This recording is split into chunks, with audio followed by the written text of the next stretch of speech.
And that's what I always had installed into me. Well, David, thank you very much for giving all of us a snapshot into how you think and how you operate. It really was a treat, so thank you. Thank you. Thank you very much.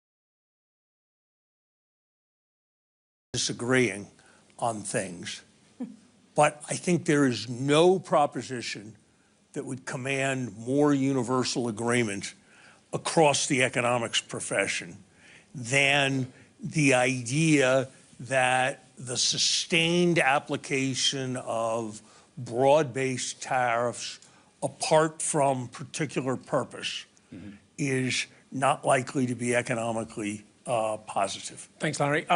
First question. Do you know what? This gentleman over here had his hand up first of all. Let's get that one in. Can you make it really quick? Because, as ever, I've gone way over. Thank you for the floor. You've got a microphone there, I think. Thank you for the floor. My name is Lucas Kistler. I'm a global shaper, politician, and architect representing the Davos Hub. My question would be how to decouple economic growth from resource exploitation and carbon emissions. Okay, who wants to pick up on that one? How do we decouple economic growth from clean technology? Innovation's the answer. Clean technology is the only answer to that question, and it looks far more possible today than it did 10 years ago. Okay.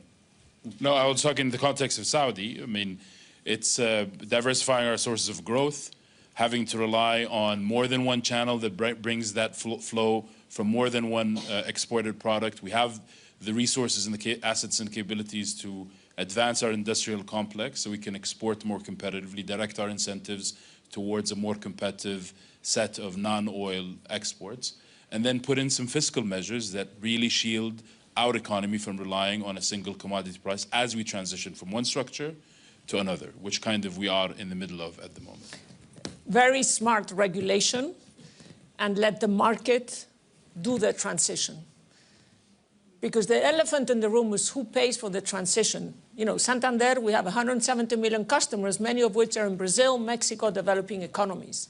We cannot ask these countries to do what we're asking, you know, Spain or the Netherlands. So we need the market to, you know, market-driven solutions with some kind of a simple, smart regulation, which is not the case today. Adina, I'm just going to try and get one or two more questions in. There is any ladies want a question?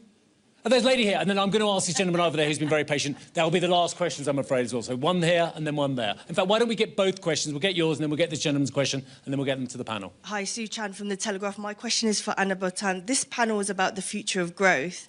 There's a lot of speculation about Santander's future in the UK because of regulations stifling that growth. I just wondered, is the UK a good place to do business, and what could it do better? Sue, we'll get to that one in a moment. I've already spoken to Charlie Nunn this morning, who refused to answer me on that question, by the way, he of Lloyds. And this gentleman's question over here, if we can just get a mic to this gentleman. Or if he can bellow, he looks like he can. If we do further on, Europe is a bureaucratic monster. We have seen how Saudi has done the last 10 years in really creating an environment for growth. So it's more about, for Farhan and for Ibrahim, what is really necessary? The analysis is there. Europe has taken themselves out of the game for the last 10 years with this bureaucracy. What has to happen that Europe comes back? Is it more political union or even less? Or if we stay forward that way, Europe 10 years doesn't matter anymore. All right, so thank you. Is it political union or economic union to complete the single market? Anna, why don't you... Well, Adina, you come in first on the other, and I'll give you 1 more minute to get ready for Sue's question. It's half a second. Sorry to interrupt. So we love the UK. It's a co-market and will remain a co-market for Santander. Punto. That's it. So you are not going to be selling the Abbey National I said network? it's a co-market and will remain a co-market for Santander into the future. Sue, I think you just got some news there for the Daily Telegraph as well. Minister, I'll take a little Adina, bit yes. on... And you can quote me, by the way. So, this is not off the record. In addition to the US, we also own and operate markets across the Nordic countries in Europe. So we are actually quite engaged in the European markets, and we're very engaged in the CMU discussions, the Capital Markets Union discussions. There are layers and layers of regulation, because you've got national regulation and regional regulation. That has got to change. They've got to start to think about who are the national, what elements of society and community have to be regulated by a national regulator, and what elements should be regulated by a regional regulator. And we would say the capital markets across Europe, you know, it is a very strong economic alliance if it actually manifests itself as a strong economic alliance. I think if they start to think about, and I think the Draghi report, which we mentioned a lot, is spot on. It's not just about creating a regulatory framework, but it's also about driving an innovation ecosystem, encouraging through tax policies consumers and citizens in Europe to invest in equities, invest in growth, and therefore deploy their capital to the innovation ecosystem, getting pensions to make sure that they're thinking more deliberately around how they manage their investments into the European ecosystem, in addition to global investments, and then driving a regulatory framework where you have more regional regulation across markets with local regulation for things that really drive domestic growth, right? And I think that it's very solvable. It's just a matter of the will. There's a way if there's the will. Got a big sign that says time out. Final word from the Minister. Two things. I agree, tariffs need to be objective-driven and time-bound. But to your question, I'm not an expert on Europe, but I think long-term thinking, structured long-term thinking, there needs to be some boldness in innovation and policy-making, engaging in making the space for the private sector to co-lead and lead while remaining supportive. But lastly, something we really dismiss a lot, which is optimism. And optimism is not a gut reaction to something. It takes courage to decide to be optimistic. And I think that's what we did in Vision 2030 in the beginning. And I believe, if you look, I don't know if this is the right thing to mention, but if you look at Dave Chappelle's monologue on a show, on a sister over the weekend, the last bit of it, you'll see that there's seeds of optimism everywhere. And I really think it's our job and everyone's job to nurture it and grow it and continue to maintain it. It always works. I will leave it there. Oh, go on, Anna, final word. Do you know how much trouble I'm in? He mentioned me, so I have to be, well educated. So I think Europe needs to change its attitude towards risk. We need to take more risk. This is what the Americans do really well. And by the way, we know how to do it. We cannot protect every single citizen in the UK, in Europe, against everything that can go wrong. So change our culture, our attitude towards risk. And that's optimism. And that's the final word, yeah? Okay.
history. We need to think of globalization not in the way it was done before, but differently. We are entering a period of profound technological progress. What is amazing about us as a species is that we can absorb vast amounts of very abstract information, and we use that to produce tools. The focus is not just the quantity of growth, but on the quality of growth. Economic growth, it's got to be equitable economic growth. We know what needs to be done in order to protect the planet, in order to protect people. What we need to train in humans is to be more human, to have more critical thinking. Artificial intelligence is the driver for this intelligent age. That is artificial intelligence that enhances human capabilities. Rebuilding trust is essential to building a safer, more stable and prosperous world. Progress requires the humility to acknowledge our interconnectedness.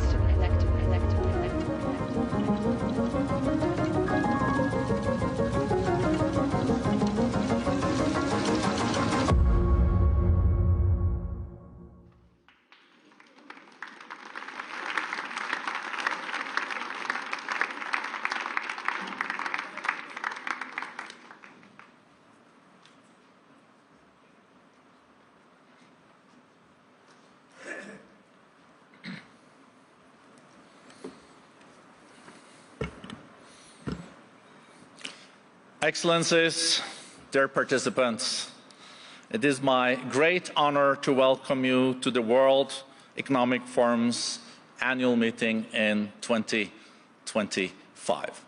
It's our 55th annual meeting. With us in Davos, there are more than 3,000 leaders from around the world and from across the public and private sector. We are meeting at one of the most uncertain geopolitical and geoeconomic moments in generations. Today, we are at an inflection point. 2025 will be a year of consequences. It will affect the course ahead, maybe even at a level we have seen in history like 1918, 1945, 1989. Because we are facing rapid advancements in technologies that are reshaping the economies, changing power dynamics that are remaking global relations, and new trade policies that are redesigning commerce. The long-standing international order that existed for the last 3 decades has receded. We are now between orders, and the next order has not yet taken shape. At this critical moment, we must ensure that the jungle of geopolitics do not grow back. Force cannot replace discourse. Non-cooperation cannot become the new normal. Because we just came out of the hottest year on record. The number and intensity of conflicts around the world have risen sharply. And the possibility of another global health crisis is ever looming. We can only address these challenges, and we can only unlock new economic opportunities together. Let's be clear, we will not agree on everything. But we need to find new and more effective ways to work together, even in the face of disagreements. It's the only way to make progress. This will be the focus of this important week, developing pathways for greater cooperation at a complex moment for the world. I'm confident we can do it together. Now it is my pleasure to introduce founder and chairman of the World Economic Forum, Professor Klaus Schwab. Thank you, and again, welcome.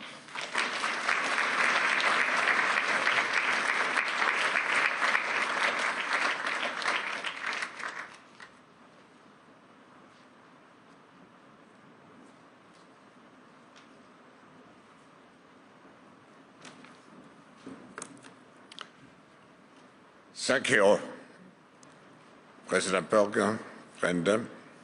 And a very warm welcome to the annual meeting 2025 of the World Economic Forum.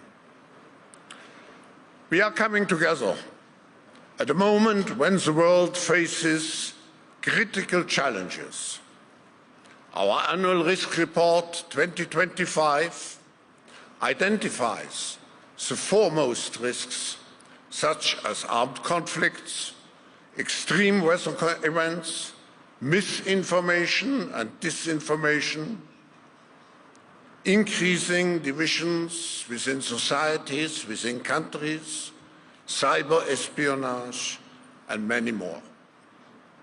Simultaneously, we stand at the brink of what we call here the intelligent age, where artificial intelligence and other groundbreaking technologies and innovations will fundamentally transform economic systems, business models, and personal lives.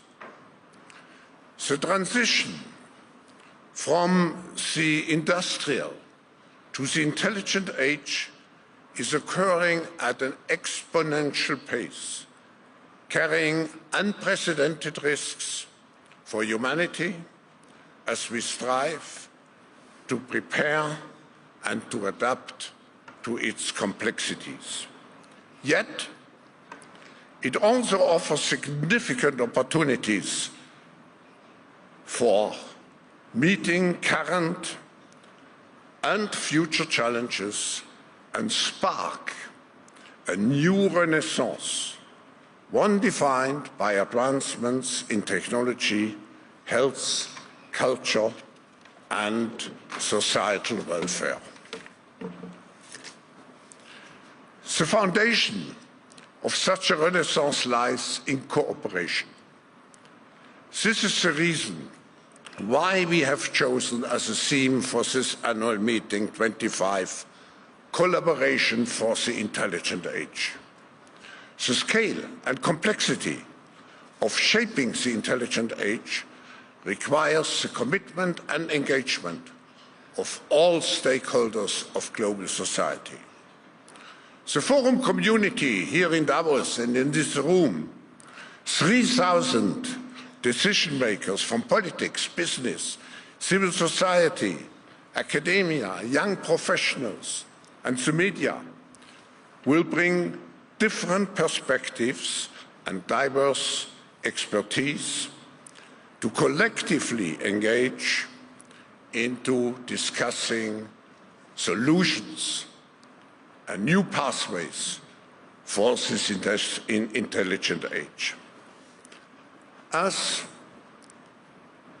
when we meet today, we also have to face an erosion of trust in our society.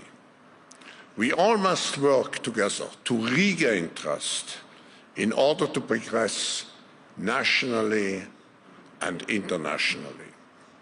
This can only be achieved if we genuinely address the existential fears of so many, the fears of marginalized, the fears of those who are afraid of accelerating environmental degradation, and the fears of those who worry about being left out in the transition to the intelligent age. While we come together in Davos with our own important personal objectives, the true impact of this meeting stems from being united around the common mission of committed to improving the state of the world. That reason, that mission, has guided the Forum since its foundation 54 years ago, and is the ultimate purpose, particularly in a world which is in search of a new balance between global needs and national interests. The heart of my opening message is captured in a motto which I propose to guide our work in the coming days: constructive optimism. Throughout history, humanity has been driven by the aspiration to create and to care for a better future for ourselves and for the next generations. If this narrative of care for the next generation fails, we risk descending into self-serving and short-sighted behaviors that undermine collective progress and lead to profound societal and political shifts.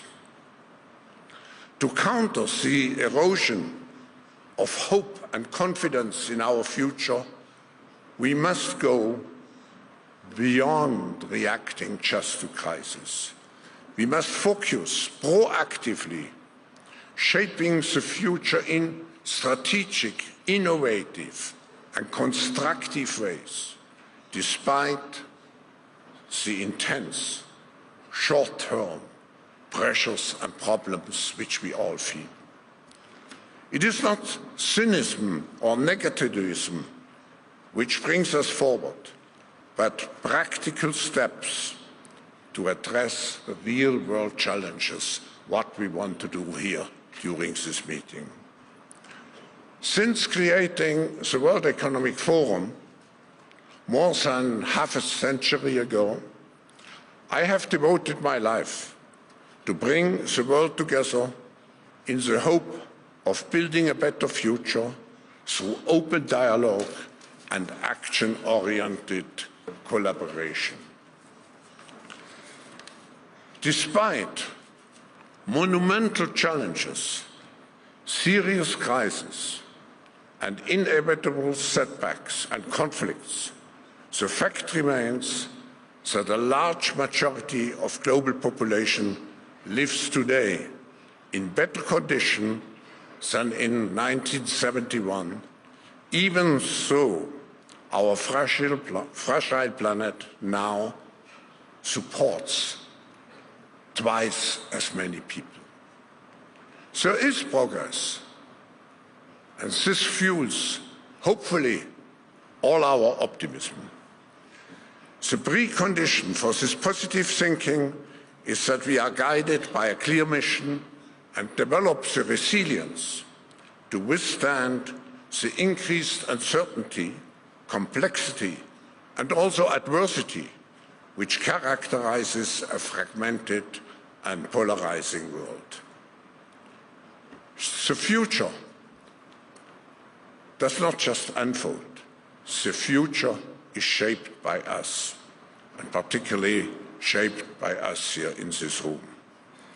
By embracing constructive optimism and believing in our collective capacity and commitment to improve the state of the world, we can shape the intelligent age, as an era where every human being can realize its full potential. It's now my great pleasure to introduce the President of the Swiss Confederation and head of the department, the Federal Department of Finance, Madam Karin Keller-Sutter. Madam President, I want to use this opportunity also to thank you, to thank the Swiss federal government, but also the cantonal authorities and the community of Davos and Klosters to make it possible to turn this small mountain town into a real global village. And I want to include particularly in my thanks the population of Davos and Klosters for the great hospitality which we all feel is exercised during those days. Madam President, the floor is yours.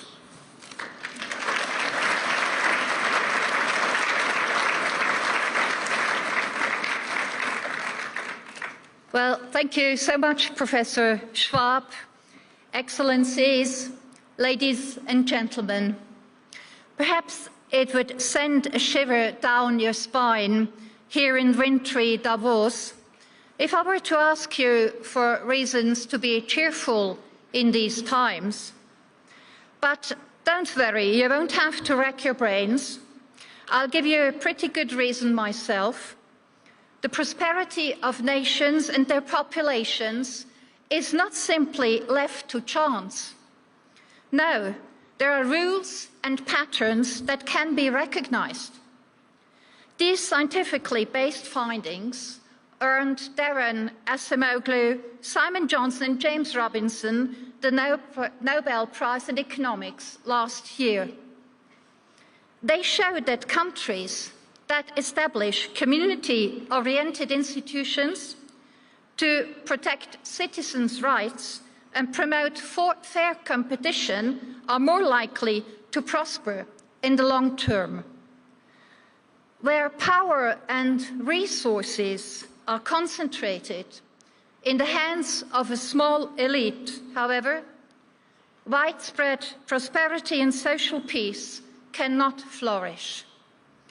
In these turbulent times, insights such as these serve as a signpost, pointing the way forward and making a strong case for democratic and liberal values.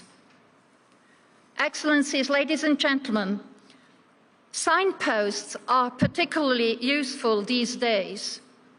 The British magazine The Economist once aptly described our time as the era of predictable unpredictability. When certainties fade away, and you must always be prepared to surprises, it is important to create reliability wherever possible. Responsibility lies primarily with governments. They must ensure that the right conditions are in place at both the national and international level. Let me start, also in the spirit of the Nobel laureates I mentioned, with the general conditions that a country must primarily create on its own.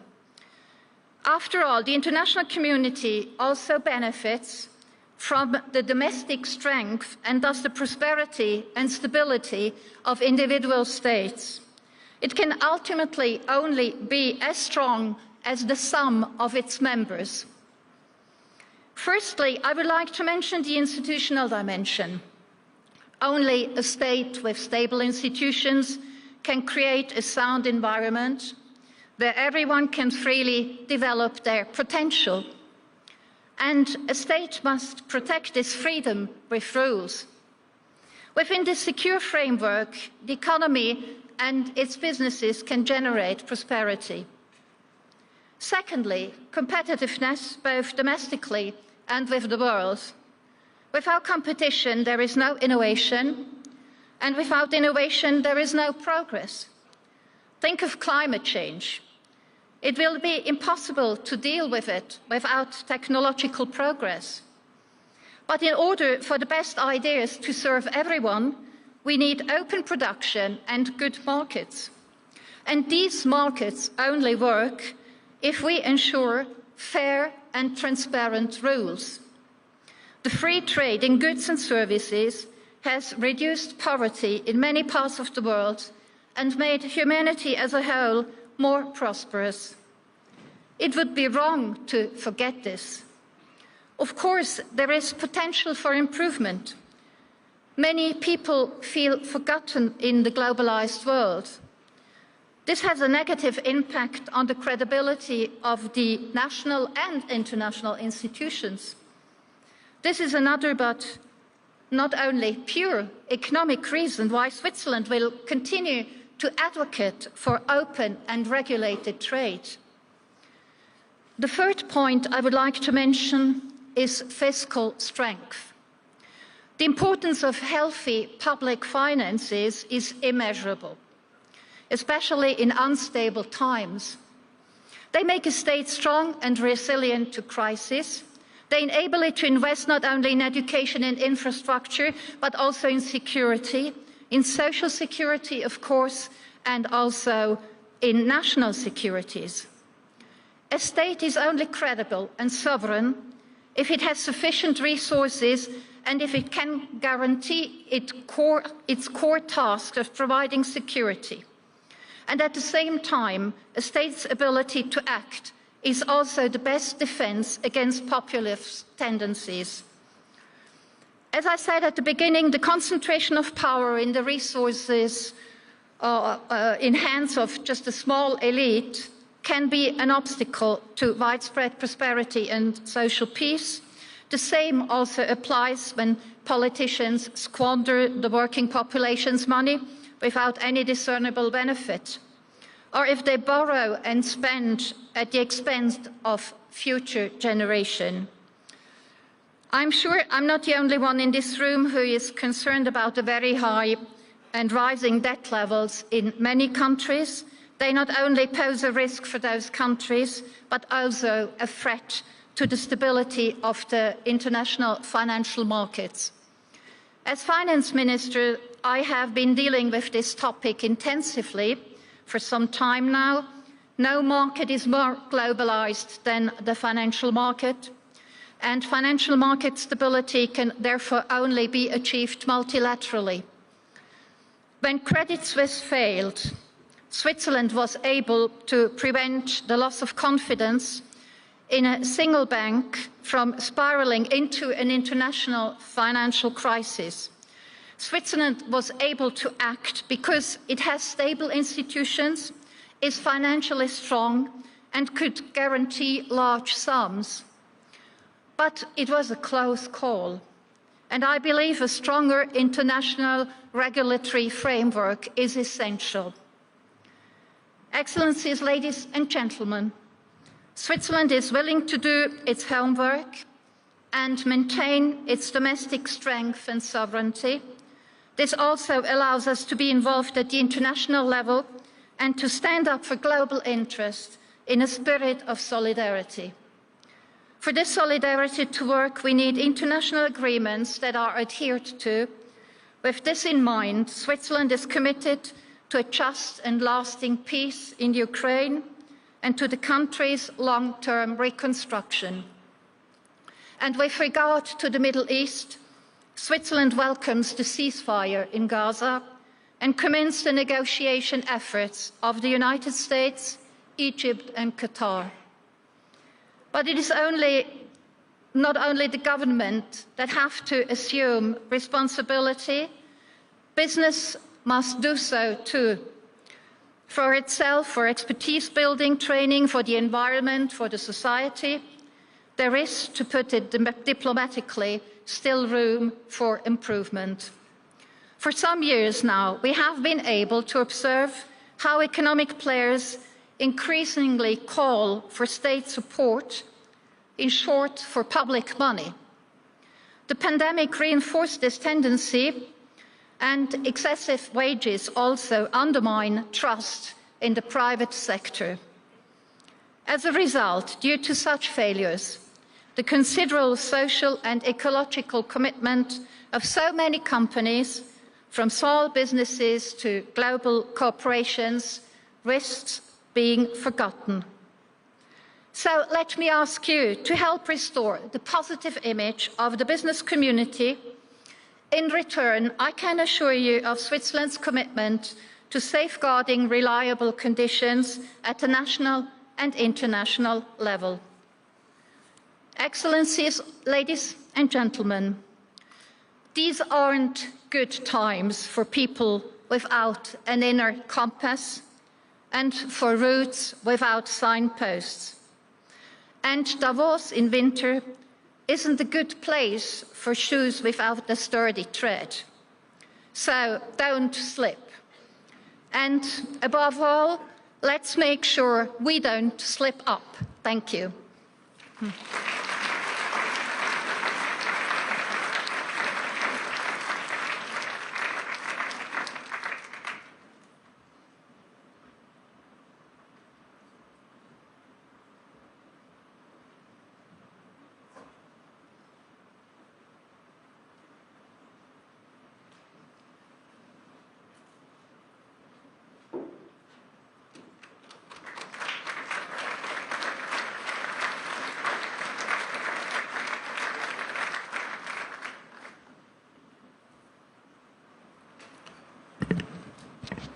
It's now my deep pleasure and honor to introduce the President of the European Commission, Ursula von der Leyen.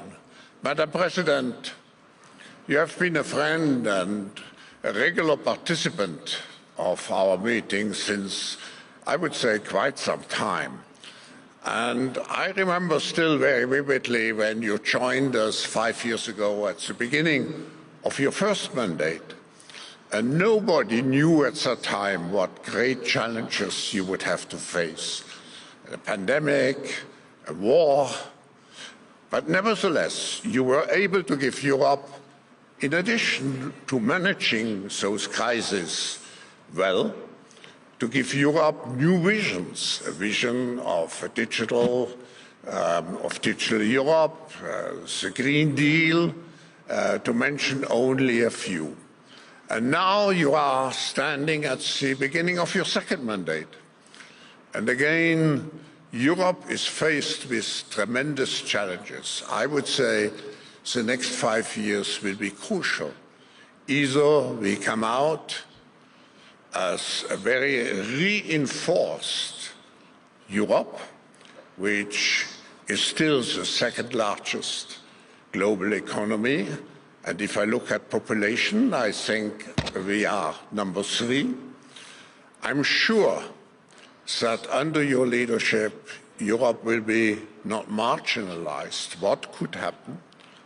But Europe will be strengthened during your second mandate. And for this reason, you can imagine how much we are looking forward to your speech. Welcome, Ursula.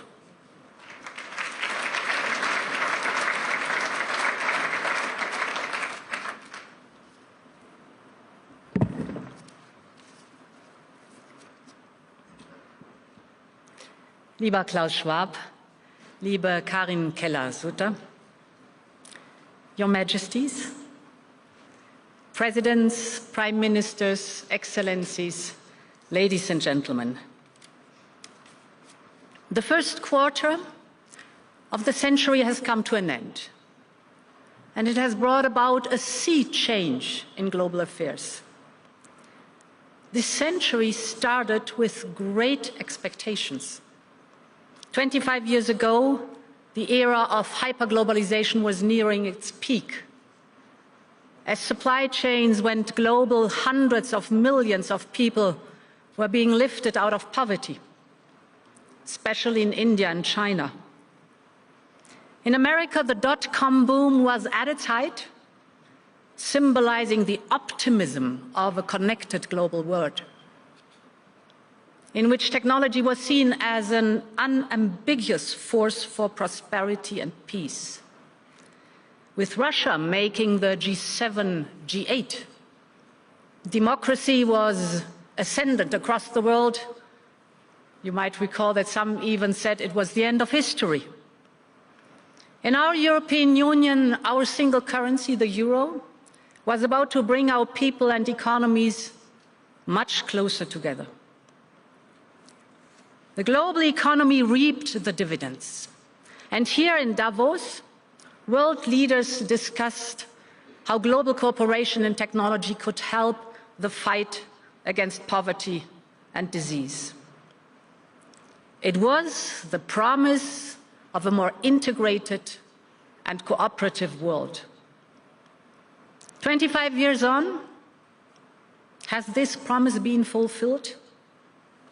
Well, the world today is still nearly as connected as ever, but it has also started fracturing along new lines.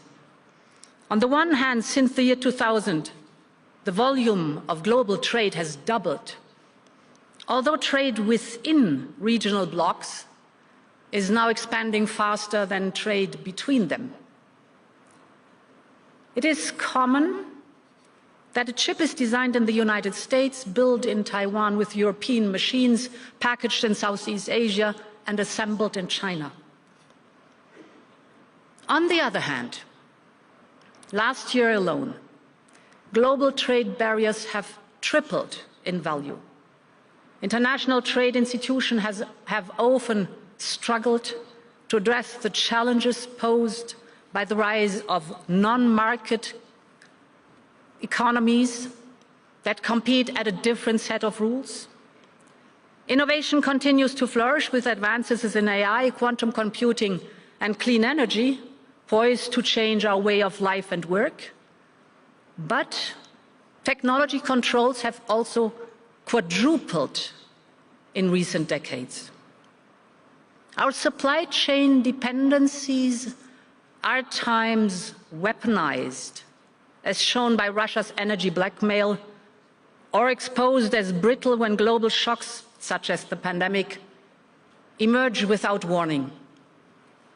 And the very interconnectors that bring us together, like undersea data cable, have become targets from the Baltic Sea to the Taiwan Strait.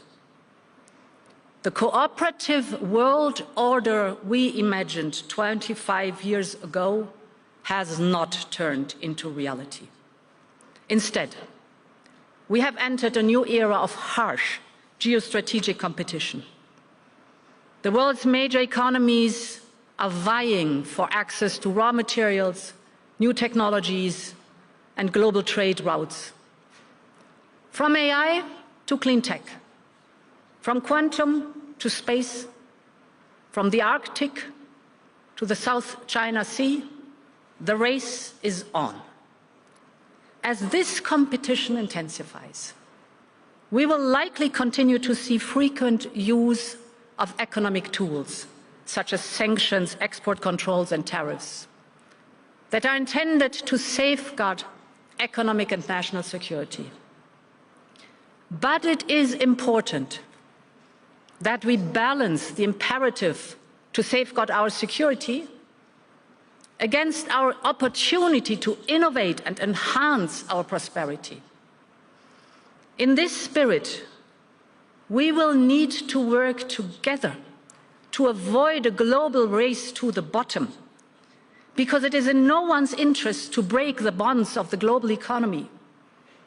Rather, we need to modernize the rules to sustain our ability to produce mutual gain for our citizens. For us Europeans, the race begins at home. Europe has a unique social market economy. We have the second largest economy and the biggest trading sector in the world. We have longer life expectancy, higher social and environmental standards, and lower inequalities than all our global competitors. Europe is home to immense talent, along with the proven ability to attract ideas and investment from across the world.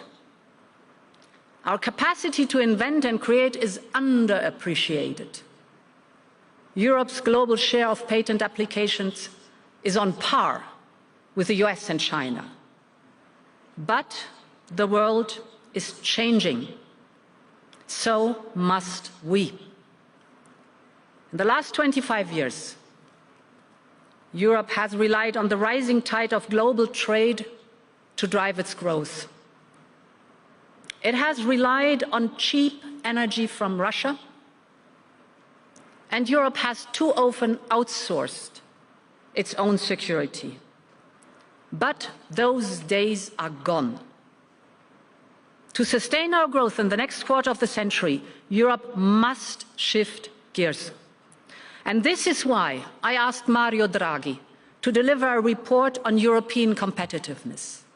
And on that basis, next week, the European Commission is presenting our roadmap, the Competitiveness Compass, which will drive our work for the next 5 years. Focus will be increase productivity by closing the innovation gap, a joint plan for decarbonization and competitiveness, overcome skills and labor shortages, and cut red tape. It's a strategy to make growth faster, cleaner, and more equitable by ensuring that all Europeans can benefit from technological change. And let me elaborate more on 3 foundations that will underpin this strategy. First, Europe needs a deep and liquid capital market. European household savings reach almost 1.4 trillion euros, compared with just over 800 billion in the United States. But European companies struggle to tap into that and raise the funding they need, because our domestic capital market is fragmented, and because that pushes money overseas. 300 billion euros of European family savings are invested abroad every year. That's a key issue holding back the growth of our tech startups and hindering our innovative clean tech sector. We do not lack capital. We lack an efficient capital market that turns savings into investments, particularly for early-stage technologies that have game-changing potential.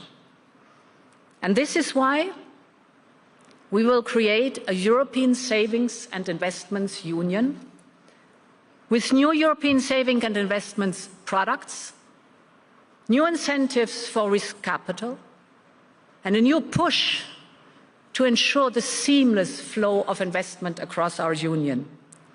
We will mobilize more capital to let Made in Europe innovation and risk-taking thrive. Second, we must make business much easier all across Europe.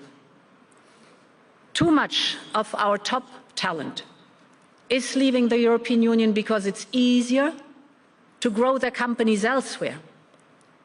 And too many firms are holding back investment in Europe because of unnecessary red tape. We need to act on all levels, continental, national, and local. And we want to lead the way at the European level. For instance, we will launch a far-reaching simplification of our sustainable finance and due diligence rules. And we will make sure to create a conducive environment for our SMEs to scale up their capacity to build, to produce and innovate in Europe. But I want to go even further than this. Today, the European single market still has too many national barriers. So sometimes companies are dealing with 27 different national legislations.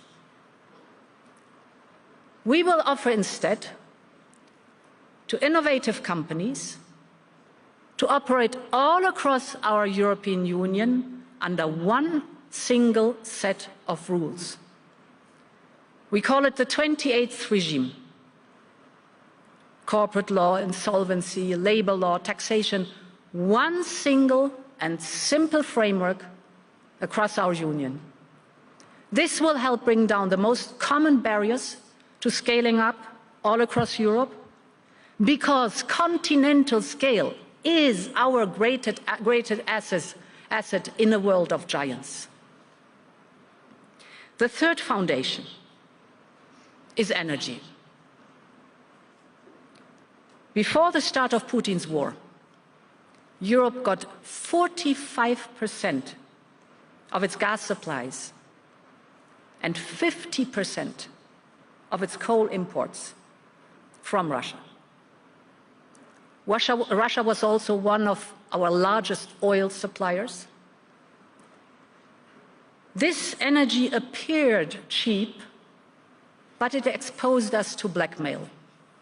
So when Putin's tanks rolled into Ukraine, Putin cut us off his gas supplies, and in return, we substantially reduced our dependency on Russian fossil fuels in record time. Our gas imports from Russia went down by roughly 75%. And now we import from Russia only 3% of our oil and no coal at all anymore. But freedom came at a price. Households and businesses saw sky-high energy costs, and bills for many are yet to come down. Now the competitiveness depends on getting back to low and stable energy prices. Clean energy is the midterm answer because it is cheap, it creates good jobs here in the European Union, and it strengthens our energy independence. Already today, Europe generates more electricity from wind and solar than from all fossil fuels combined. But we still have lots of work to do to feed through these benefits to companies and people. Not only must we continue to diversify our energy supplies and expand clean sources of generation from renewables, and in some countries also from nuclear, we will have to invest in next-generation clean energy technologies like fusion, enhanced geothermal, and solid-state batteries. We must also mobilize more private capital to modernize our electricity grids and storage infrastructure. We must remove the remaining barriers to our energy union, and we must better connect our clean and low-carbon energy systems. All of this will be part of a new plan that we will present in February. It is time to complete our energy union so that clean power can run freely across our continent and bring prices down for all Europeans. Ladies and gentlemen, this is our plan. And the next few years will be vital to stay in the race of clean and disruptive technologies. Europe has everything it needs to make it happen. We have a private sector with a long-standing tradition of innovation. We have top-class workforce. We have a huge single market of 450 million consumers and a unique social infrastructure to protect people from the great risks of life. We have credible and independent institutions, transparent governance, and an unshakable commitment to the rule of law. It is thanks to all of this that in the last 5 years, Europe has weathered the fiercest storm in our economic history, and we overcame an unprecedented energy crisis. We did this together, and we can do it again.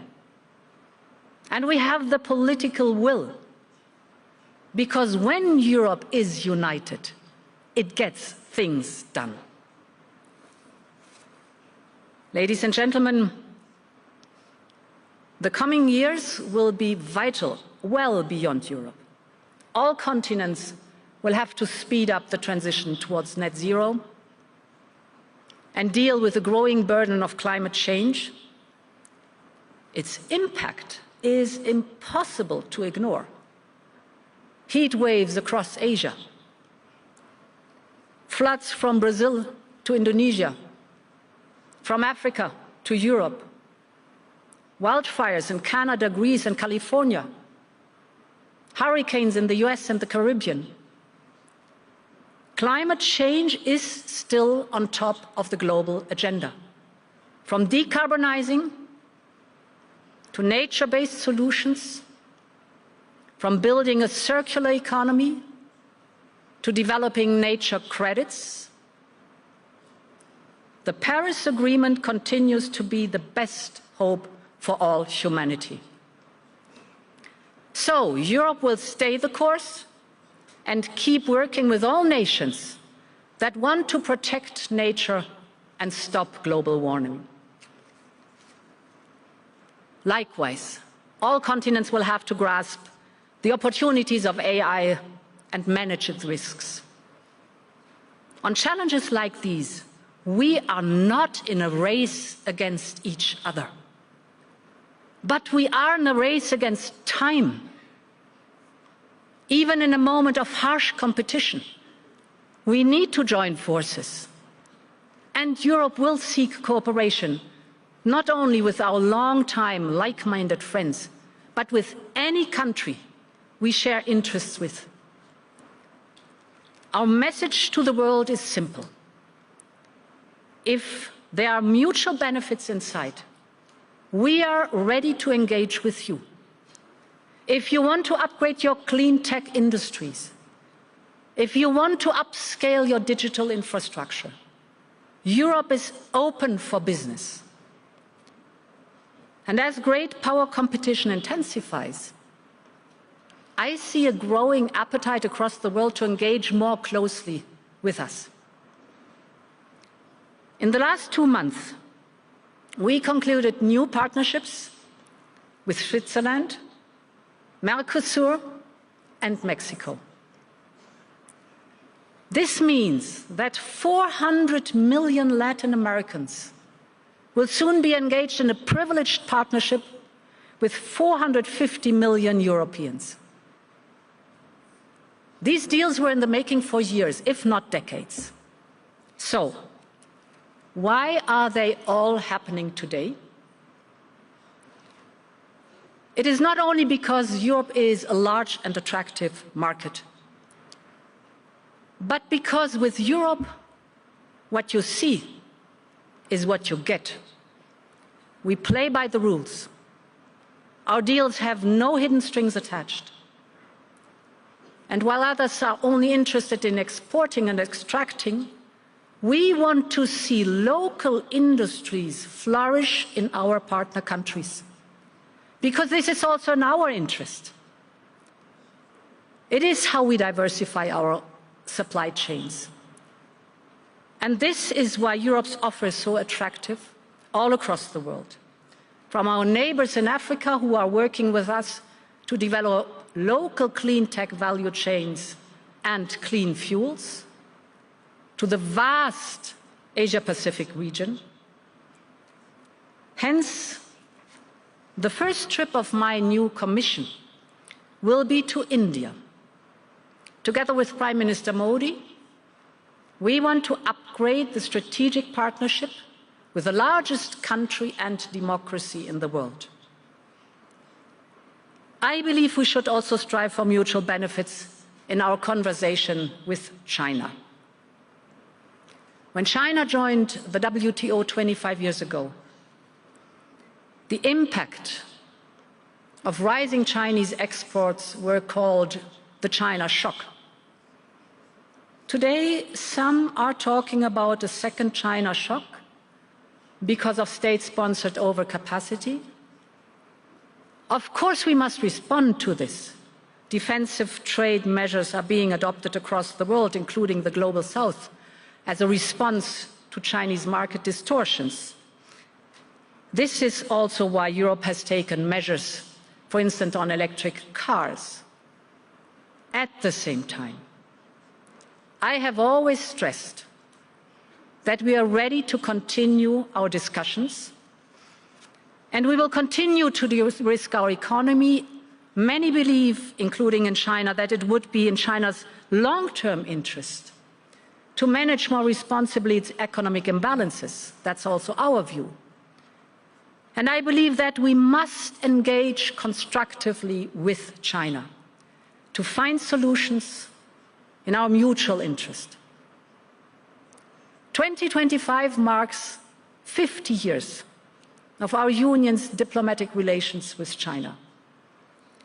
I see it as an opportunity to engage and deepen our relationship with China, and where possible, even to expand our trade and investment ties. It is time to pursue a more balanced relationship with China in a spirit of fairness and reciprocity.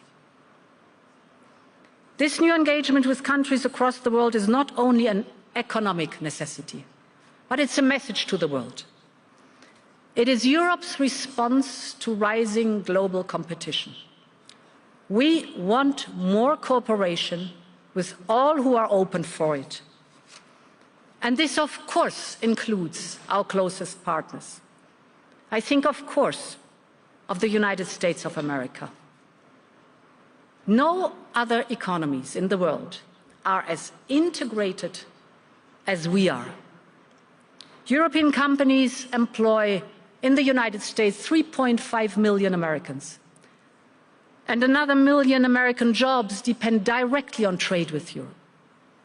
Entire supply chains stretch on both sides of the Atlantic.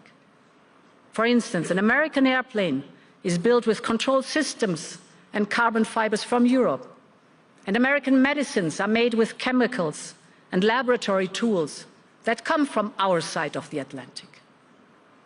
At the same time, Europe imports twice as many digital services from the United States as we do from the entire Asia Pacific.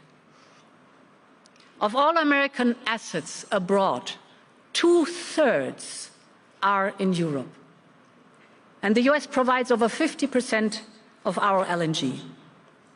The trade volume between us is 1.5 trillion euros, representing 30% of global trade.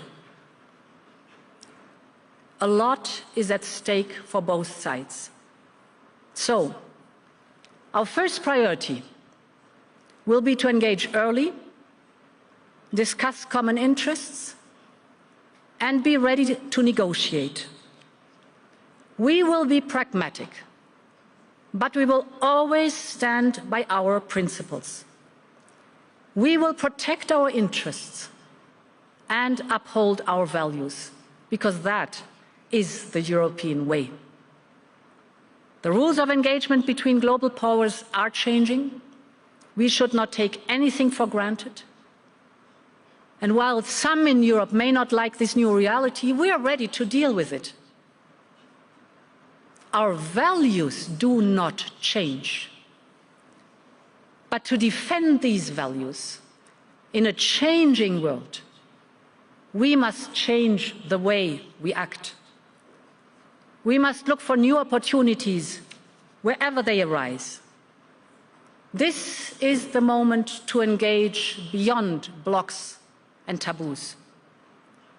And Europe is ready for change. Thank you very much, and long live Europe.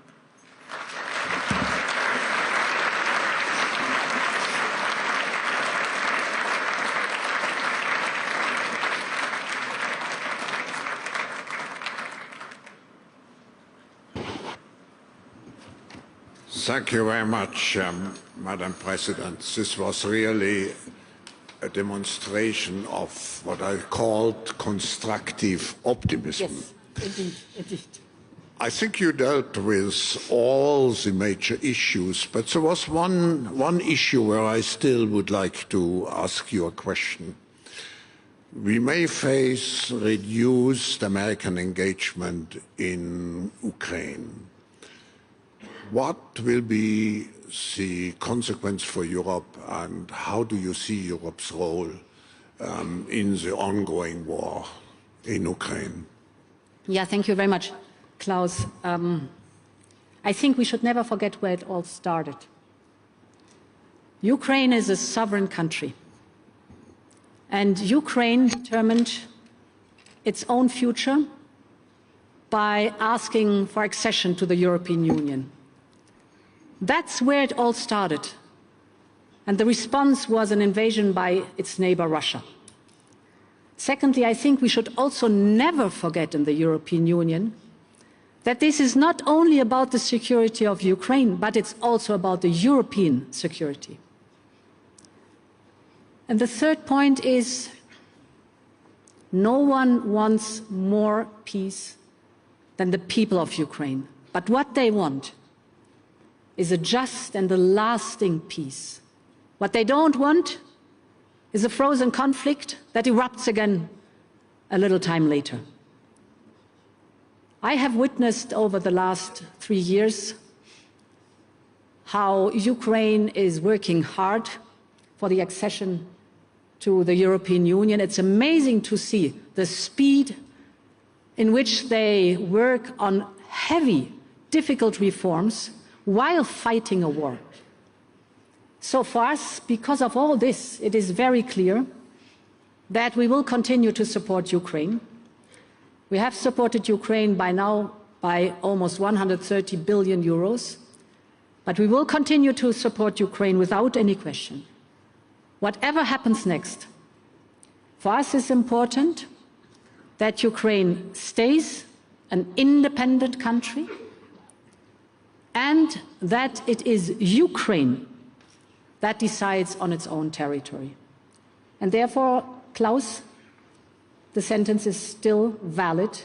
We stand by Ukraine for as long as it takes. Thank you. That was a very clear message, and of course we will welcome President Zelensky during this meeting. And let me just say, Madam President, I think you provided us with a clear vision and perspective for Europe, even in a very difficult time. But we can look to the future of Europe with, I would repeat, with constructive and pragmatic optimism. Thank you for what you are doing, and we wish you, on behalf of all the audience, we wish you all the best for the mandate for the next 5 years to come.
国际交流合作的先锋力量。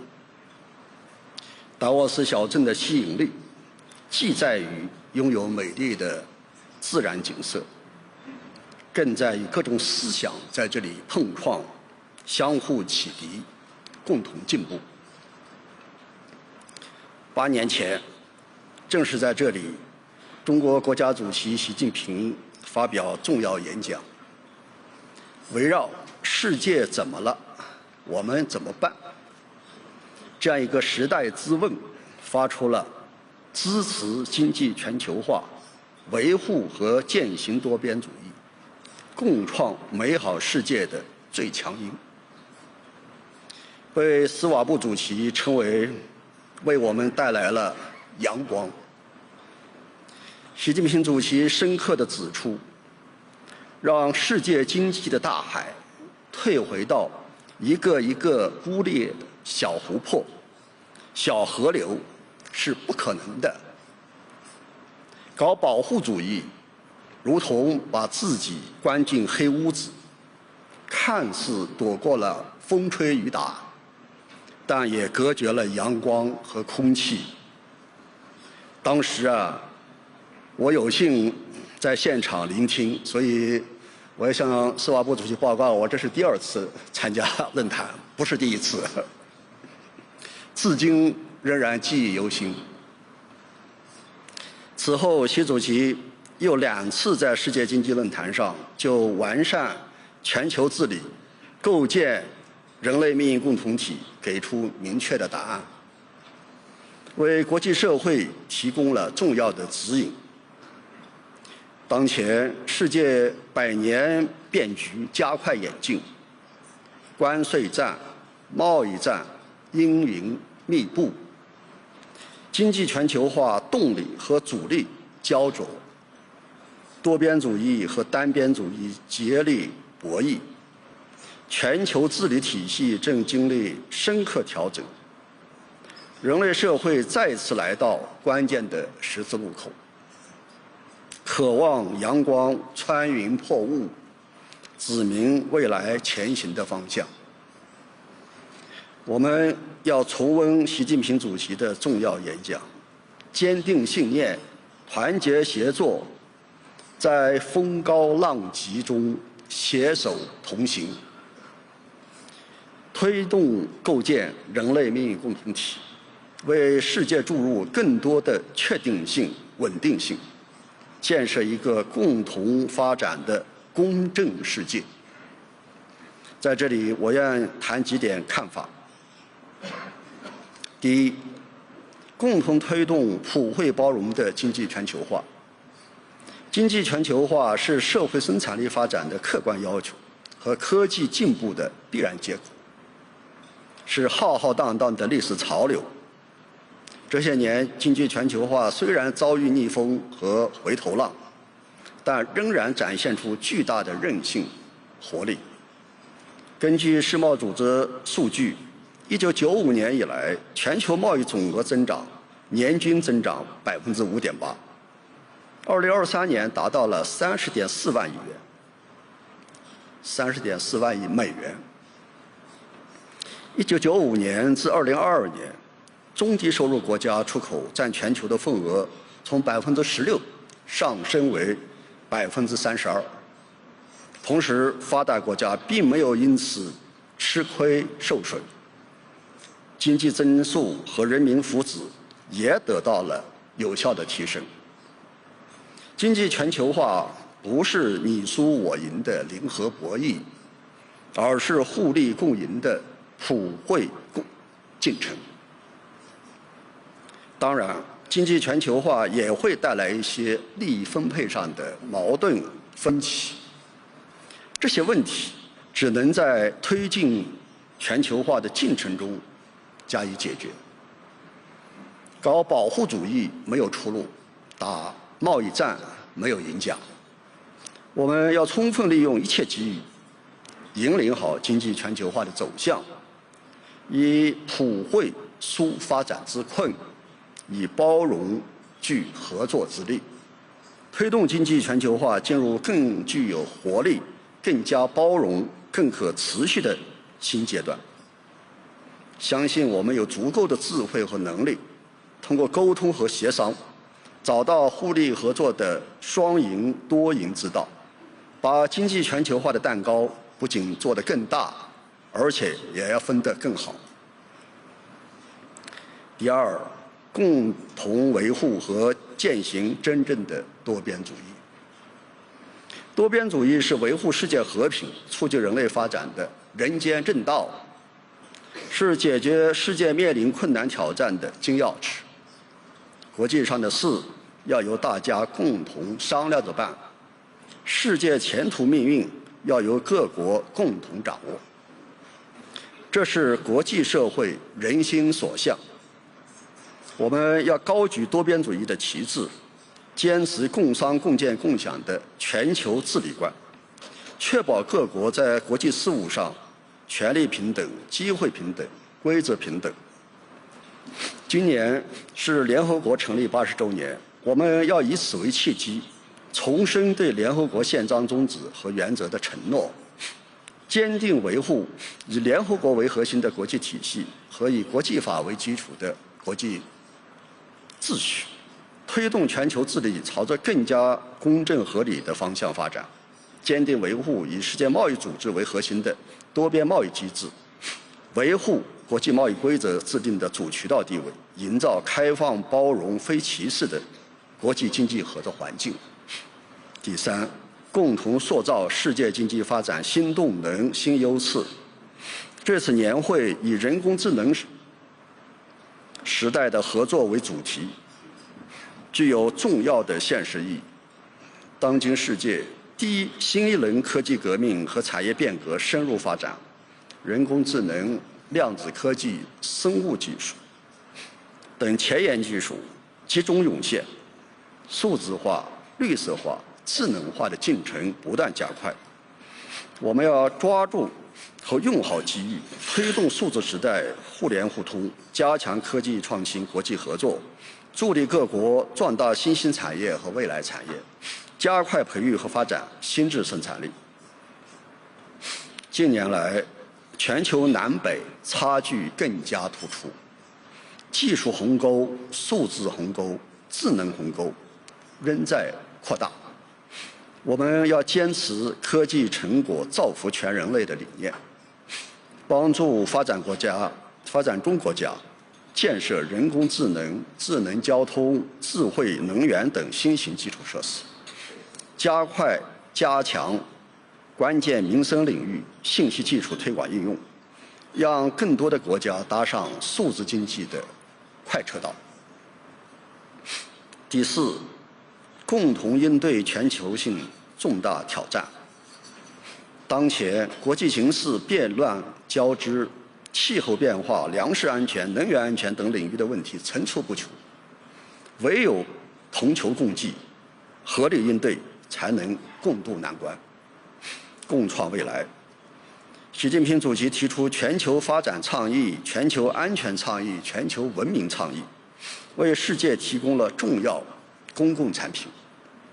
我们要携手推进三大全球倡议，让发展的动力源泉源源不断，让和平的薪火代代相传，让文明的光芒熠熠生辉，凝聚起战胜困难和挑战的强大力量。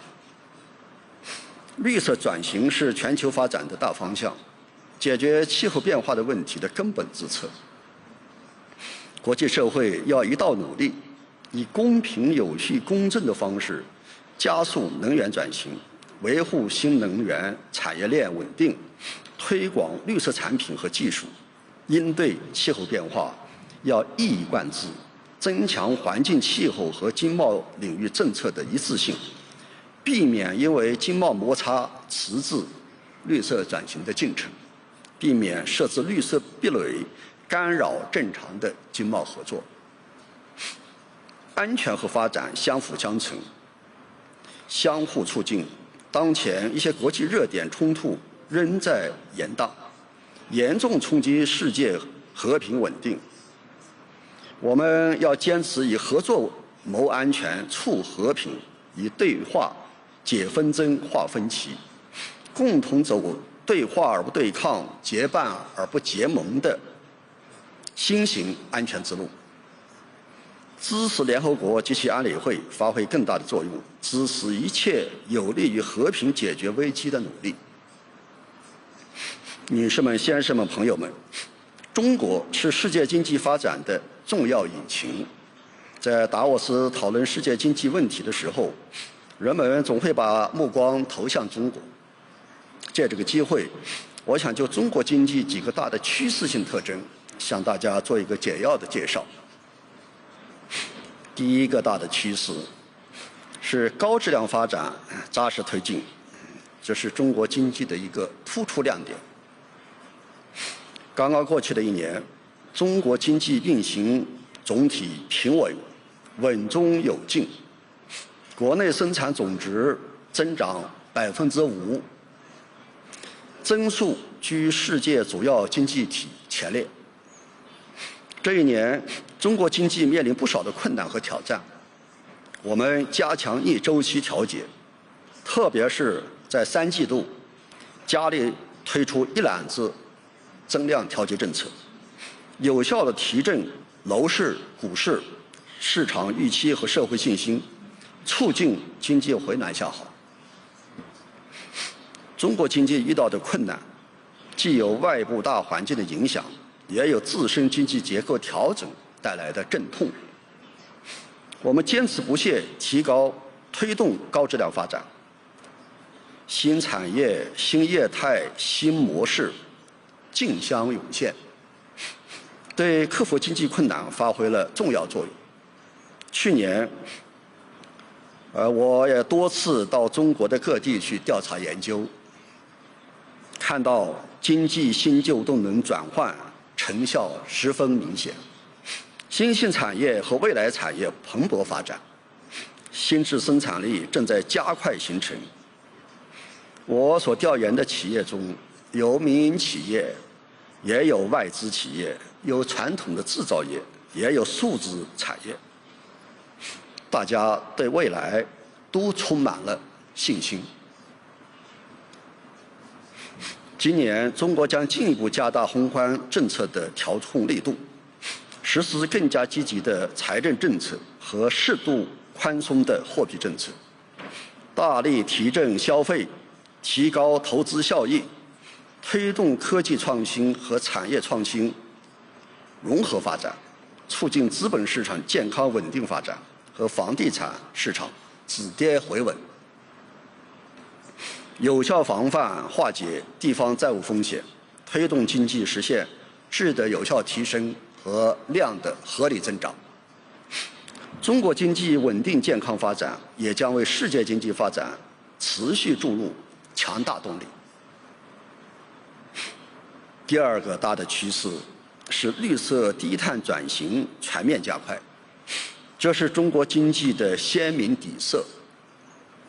中国正以实际行动，争取在2030年前实现碳达峰，2060年前实现碳中和。2012年以来，中国单位国内生产总值能耗碳排放强度分别累计下降超过26%、35%。目前，可再生能源发电量在总发电量中占比超过35%。中国已经建成了全球最大、最完整的新能源产业链，为全球提供70%的光伏组件和60%的风电设备。这些优质产能为世界绿色发展和应对气候变化提供了重要助力。中国循环经济发展的势头迅猛。给大家举一个例子，有一家中国的企业，在新材料技术赋能下，可以用8个塑料瓶抽出的涤纶丝生产1件 T 恤衫，用28个塑料瓶生产1件冲锋衣，每年可消耗300多亿个塑料瓶，真正实现了生态效益和经济效益的双赢。中国走绿色转型之路是长远之策，绝非权宜之计。不论国际形势如何变化，中国积极应对气候变化的决心、行动不会改变，将持之以恒，协同推进降碳、减污、扩绿、增长，加快经济社会发展全面绿色转型，遵循联合国气候变化公约及其巴黎协定的目标和原则，为全球应对气候变化做出更大的贡献。第三个大的趋势是改革开放不断向更高水平迈进，这是中国经济的活力资源。中国大踏步地赶上时代，靠的是改革开放。开创中国式现代化建设的新局面，仍然要靠改革开放。去年的7月，中国共产党召开20届3中全会，对进一步全面深化改革、推进中国式现代化作出系统部署，提出了300多项重要改革举措，并且明确要在2029年新中国成立80周年时完成这些改革任务。我们将建设高水平社会主义市场经济体制，创造更加公平、更有活力的市场环境，推动实现资源配置效率最优化、效益最大化。开放是中国式现代化的鲜明标识。从外商投资准入看，2013年我们设立上海自贸试验区，发布第一份外资准入负面清单。清单条目当时有190条，目前仅剩27条。去年，中国制造业领域的外资准入限制措施已经全面清零，还对跨境服务贸易实行了负面清单管理，在电信、互联网、教育、文化、医疗等重要领域正在有序扩大开放。从对外贸易看，我们不追求贸易顺差，愿意进口更多国外有竞争力的优质产品和服务，促进贸易平衡发展。中国的关税总水平已经降到7.3%，处于全球比较低的水平。我们给予所有同中国建交的最不发达国家100%税目产品零关税待遇。我们主动地扩大进口，连续7年举办中国国际进口博览会，进口规模多年位居世界第2。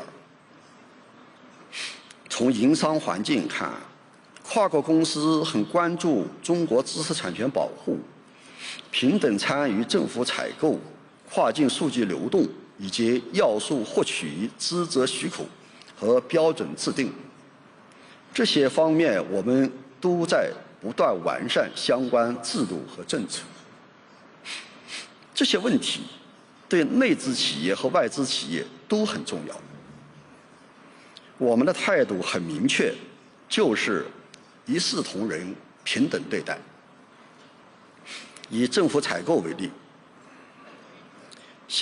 根据相关法规，在中国境内生产的产品，不论供应商是内资企业还是外资企业，都依法保护其平等参与政府采购活动的权利。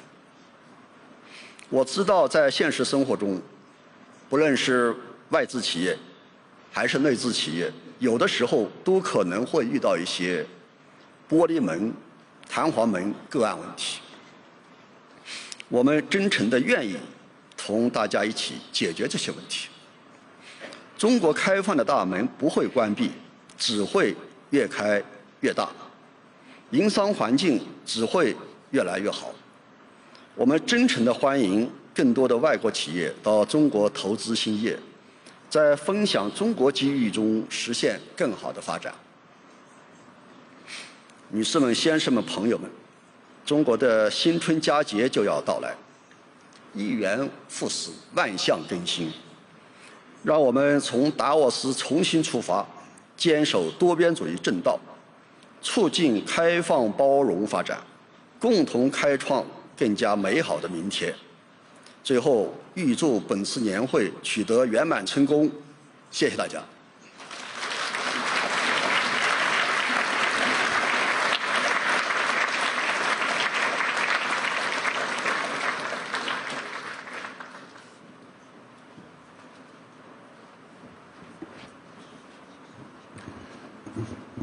Thank you, Vice Premier Deng, for having given us a very deep and comprehensive insight into Chinese policies and the status of the China economy.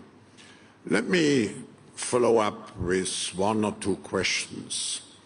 First, we are now in a kind of reshaping of the global order.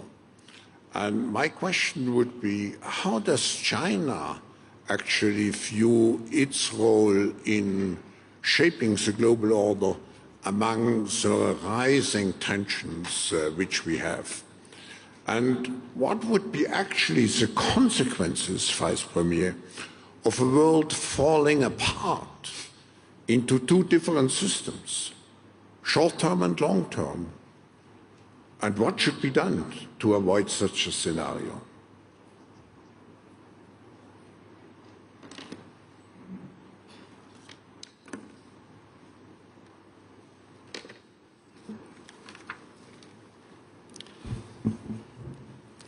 司法部主席所提的这个问题，反映了国际社会对中国的关切、作用的关切，也反映了国际社会对当前形势的担忧。担忧这个国际秩序会分裂，会变成两个体系。我想，关于中国的在国际秩序中的角色作用问题，想起中国一句话，叫做“听其言，观其行”。大家可以听一听中国的领导人、中国的人民说了些什么，看一看中国人做了些什么。我想听一听、看一看以后，作为一个政治的人，一定会得出一个结论：中国是一个负责任的大国，中国是国际秩序的坚定的维护者和建设者。首先，大家可以想一想，近几年习主席就国际秩序问题发表了一系列的观点，比如说构建人类命运共同体，比如说全球三大倡议：发展倡议、安全倡议、文明倡议。这些观点、这些倡议，为弥合分歧、减少对抗，起到了重要的引领作用。其次，大家还可以看一看，中国始终是和平发展的坚定践行者。中国在处理国际事务的过程中，始终坚持对话而不对抗，结伴而不结盟。要说和平安全方面的这个现状，我可以说中国是记录最好的世界上的大国。第三，中国始终是坚定的支持真正的多边主义的，坚定的维护联合国为核心的国际体制，坚定的维护以国际法为基础的国际秩序。中国人言必行，行必果，言行一致，说到做到。这是我回答的第一个问题。第二，司法部主席还说，万一如果国际体系分裂会怎么样？怎么办？我说这个问题啊，这个想象真是不敢想象。如果分裂，人类从此就很难再合作应对我们共同的挑战。弄得不好，会重新陷入对抗，甚至现代战争。这种情况是任何一个国家都不能置身事外的，不能独善其身的。所以我又想到，刚才我也说过，习主席讲啊，地球上的每一个国家就像坐在同一条大船上，命运与共，需要同船同求共度。所以为了弥合纷争，不出现这样的恐怖的结果、可怕的结果，我们必须要团结一致去构建人类命运共同体，坚决反对冷战思维、零和博弈，共同构建更加公正合理的国际秩序。同时呢，在这个过程中，我以为大国的作用极其重要。大国应该担当起示范者、引领者的作用。大国要有大国的样子。中国14亿人民是十分渴望、希望世界和平、安宁的，希望世界团结合作、共同发展的。我们也正在为此而不懈地努力。我们也希望全世界各国人民和我们一起努力。我就回答这些。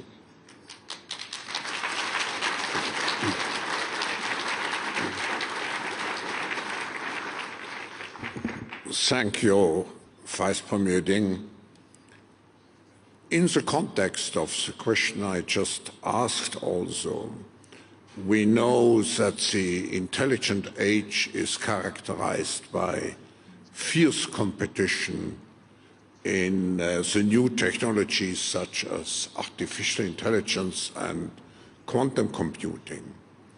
Now, those technologies significantly transform industries and societies, but they also enhance national power. Now, what will China do to avoid that those technologies become a divisive factor and contribute really to the progress positively of all humanity? 谢谢，也是一个非常好的问题。我完全赞成司法部主席的观点。人工智能、量子等等一些新兴的技术、前沿的技术，确实它给我们带来的可能不是渐进的发展，而是带来革命性的变革。关于中国科技，中国这些年经济发展、科技进步，举世瞩目，成就。但是我们自己清楚，这些成就的得来，得益于开放合作。所以对科技的开放合作，它的重大意义，我们是有切身体会的。所以长期以来我们也是秉持科学无国界、惠及全人类这样一些理念，不断地推动国际合作、国际的科技合作，在创新方面合作，在科技成果的分享方面合作。到目前，中国已经和160多个国家和地区建立了科技合作的这样一些各种关系，特别是加强和全球南方国家的合作，分享成果，分享应用新技术的应用，目的就是希望弥合高科技的鸿沟，避免科技创新仅仅成为富国富人的游戏。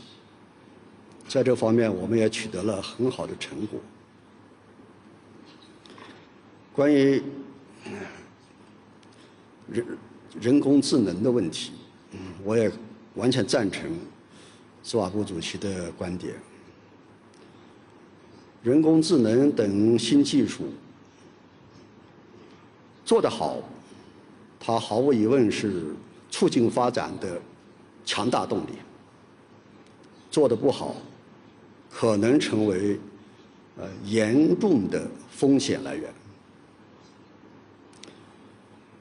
中国发展人工智能技术，我想说一说。首先，我们是高度的强调安全和发展要同时考虑，就是处理好发展和安全的关系，稳中求进，把握好每个环节发展的度。举一个不恰当的例子，就像上高速公路开汽车，如果我们的刹车系统还没有把握在手上，我们不可能放心的去踩油门。所以，把握好发展和安全的关系极其重要。中国发展人工智能，第二个目的非常明确，是为了推动我们经济的智能化转型，为了我们14亿中国人民能够过上更好的日子，更现代化的日子。因为我们是这个目的，所以我们不会去盲目的跟风，我们也不会去无节制的参与到竞争当中去。所以我认为中国政府有能力管理好人工智能，我们有强有力的制度体系、检测体系，还有强大的伦理委员会，我们一定能够把人工智能技术管理好、使用好，造福人民。这个人工智能的全球治理是一个难题。如果任凭各国这么无序的竞争下去，这个灰犀牛就在前头，怎么办？历史我们要去看一看历史上，回顾历史。其实，国际社会、人类社会管控核安全、管控生物安全，都是有经验的。在这个过程中，联合国发挥了很好的作用，当然也包括联合国相关的一些机构发挥了很好的作用。我认为这些经验是值得汲取的。我们愿意在联合国的这样一个中心框架下，我们积极的参与，各个国家都积极的参与，国际上各类相关的国际组织积极的参与，共同讨论、研究、制定强有力的规则，确保人工智能技术真正的它是成为蕴藏着许多珍宝的阿里巴巴山洞，而不是将被打开的潘多拉魔盒。我就说这些，谢谢。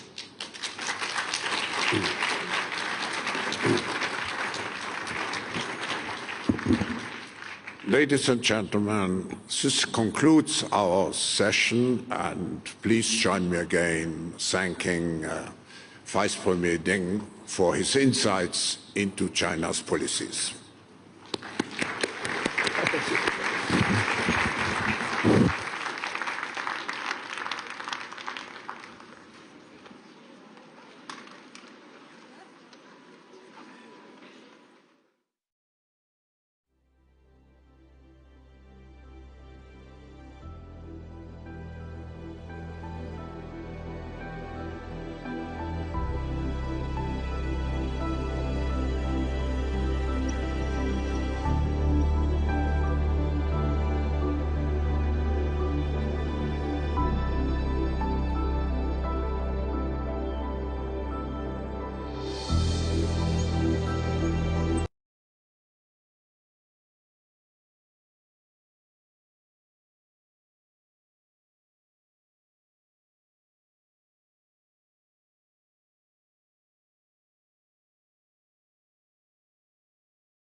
Thank you so much, ladies and gentlemen.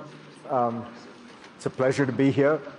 For all of those who are in the audience, just a note before we begin. We are recording this for my show on CNN. So if you cannot make any loud demonstrations of approval or protest, either way, we'll be equal opportunity discriminators in this regard. We have a rare and important opportunity here to have a conversation with the President of Israel, Isaac Herzog, who has become a kind of legendary figure in Israel, and I think it's fair to say has managed to take the office of presidency and give it a certain moral weight that it that perhaps it has not always had. So it's a huge pleasure. President Herzog, thank you so much for joining us. Pleasure being here, again, being at the World Economic Forum. And thank you, Fareed, for your words. We are, what is it now, 1 year, 3 months from the start of the October 7th war, the attack which then triggered the war. And it seems to me that Israel's situation today has utterly transformed.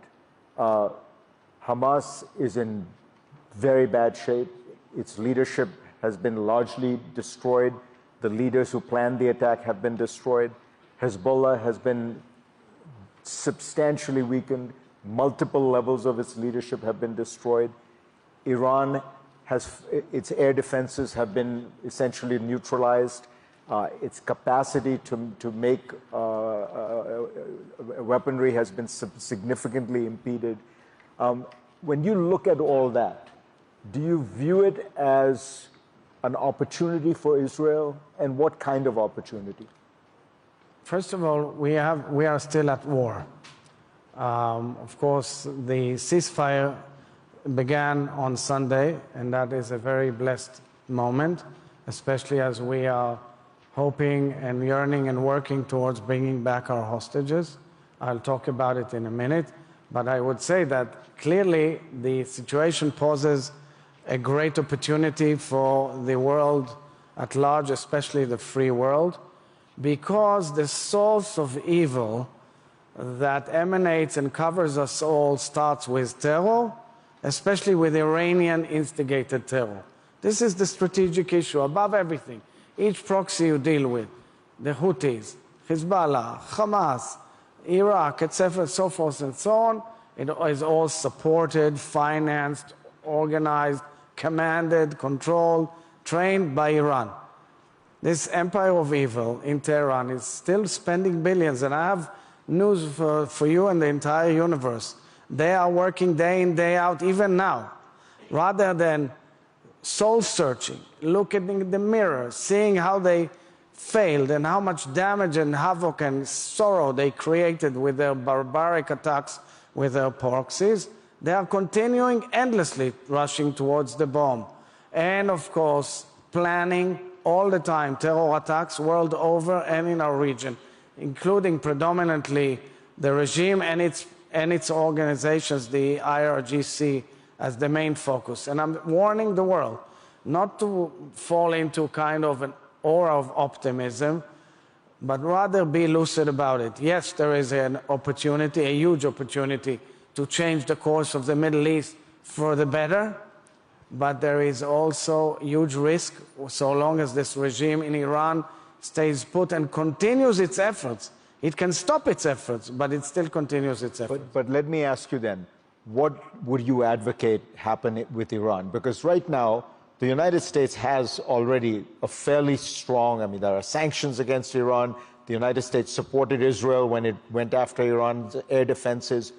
Do you believe that this is the moment to strike Iran? Do you believe it's the moment to confront Iran with a new nuclear deal, which is, you know, no nuclear program, but also no support for proxies? So I would be, of course, cautious in what I say because of the sensitivity. President Trump was sworn in yesterday. I congratulate him wholeheartedly. I think this will be a main issue on his agenda in the very near future. and it will have to be deliberated between Israel and all the rest of the region with the US administration. Clearly, one thing has to be absolutely clear: Iran cannot have nuclear capabilities, and two, Iran has to stop with its proxies and this kind of axis of evil which has caused such tremendous pain. We are seeing historical change. We're seeing change in Lebanon, we're seeing historical change in Syria, we are seeing historical change, hopefully, in the Gaza Strip. This will require an enormous effort, but I must point out, and here zoom in on the key to it all is a hostage deal, meaning once now we've had the opportunity to reach a hostage deal, which was very difficult to reach this agreement. It is very painful, very difficult. I met today with the Prime Minister of Qatar, Sheikh Mohammed al-Thani. I want to thank him for his incredible efforts, as well as all the other mediators, Egypt, and of course the United States, the outgoing administration, and the incoming administration. They were extremely, extremely helpful. This is the key to opening the door. We still have so many hostages in Gaza, in the dungeons of Gaza, going through barbaric torture. One of them is the grandfather of Daniel Lifshitz, right here. Daniel, stand up. Daniel is a 36-year-old Israeli, a wonderful guy. The family comes from kibbutz Nir Oz. It's a kibbutz which was devastated, burnt, and abducted and raided by terrorists, and many hostages were taken hostage, including his grandfather and his grandmother. His grandmother, Yocheved, a heroine in and of herself, was freed, and she is unbelievably strong and impressive. His grandfather, Oded, who's 84 years old, has been there in captivity. He's in the list for the first round. Oded is a huge peace activist. Oded would volunteer for Palestinians in Gaza every day to take them to Israeli hospitals, and yet he was taken in the most brutal way to Gaza. And we pray that him and all the other hostages will come back immediately, according to the agreement, as soon as possible, with no ifs and buts. And I think we all have to express our gratitude to the Jordan. So let me ask you about the prospects of getting more hostages out, which is getting to the second phase of the deal. Yes. At the second phase of the deal, Israeli forces do have to withdraw, according to the outlines, from some substantial areas. If that happens, it has already been made clear that the Minister of Finance, Mr. Smotrich, will resign, in which case the Bibi Netanyahu does not have a majority. Is it inevitable that we will never get to the second phase because of that complexity? No, I believe that there is a clear potential of getting to the second phase. There is a desire to get to the second phase. We meant it when we signed the agreement. We know that there are challenges and arguments. Israel is a democracy, and you want to know something? I truly understand those who have reservations and fears, because we are going to release terrible terrorists. This is the whole equation. We are asking to release women and children, and for that we are paying with terrorists, cruel, barbaric terrorists. But we all agree that this has to be done. We want them home. It's top priority of the nation of Israel. We will have to deal with the real question of the day after in Gaza. How do we make sure that this does not recur? How do we make sure that it's not Hamas who dictates and leads that place? We have to learn from historic lessons and from all our experiences, and as such, focus on that. And I think the crux of the discussions will have to deal with that regarding the second phase. So people like General Petraeus, who's a friend of Israel, say that Israel's military strategy has been misguided, that it has been entirely focused on simply destroying Hamas without building up confidence and in the rest of the Palestinian population, and without separating, if you will, the terrorists from the local population. As a result, he predicted very early on my program that Israel would have to keep going back into each of these towns, Khan Yunis, wherever it was, back, again and again. That does seem to be what's happened. So how do you get out of that cycle without trying to in some way give the Palestinians in Gaza some confidence that they have a leadership that they feel is legitimate? As leaders in the region who clearly identify a unique historic opportunity, the trajectory is clear. The trajectory is the acceptance of Israel in the region, no terror, safety for all, and development of the Middle East towards a better future. But there's one thing in Petraeus' comments that in my mind suffered from a certain naivete in the way you focus on it. The truth of the matter is that our soldiers were shocked in the infrastructure that they found in Gaza, meaning in so many houses there were tunnels leading to the command and control centers of Hamas, to places where hostages are held, to huge amount of ammunition. It's a whole school of military operational tactics that were basically strategy. They filled up Gaza on behalf of Iran and Hamas as a terror base to be launched against Israel. It's clearly a wake-up call also for Israel. Same goes, by the way, for southern Lebanon. You know that we unraveled about 85,000 weapons of all sorts, from missiles to rifles, throughout the little strip that we took over and cleaned up in southern Lebanon. So meaning that we have an issue here, how to make sure that this does not recur. We are still under the trauma and the post-trauma of October 7th. Let's not elude ourselves. We have to learn the lessons and make sure that there is clear security. When I spoke in Congress 3 months before the war, in a joint session, I said that it is only terror which is blocking peace. And now I think, and especially in light of President Trump's speech yesterday about terror organizations, I truly believe that there has to be a major world effort against terror. And this is one of them. Terror is creating havoc in Africa, in all sorts of regions around the world. We must fight terror. So you talked about transforming the region, and part of that clearly would be if Israel and Saudi Arabia could have relations, because that would almost certainly then trigger a broader Arab reconciliation with Israel. The Saudi government has made clear that in order for that to happen, they need to see, in the foreign minister's words, permanent and irreversible steps toward a Palestinian state. The Crown Prince of Saudi Arabia has talked about a return to 67 borders.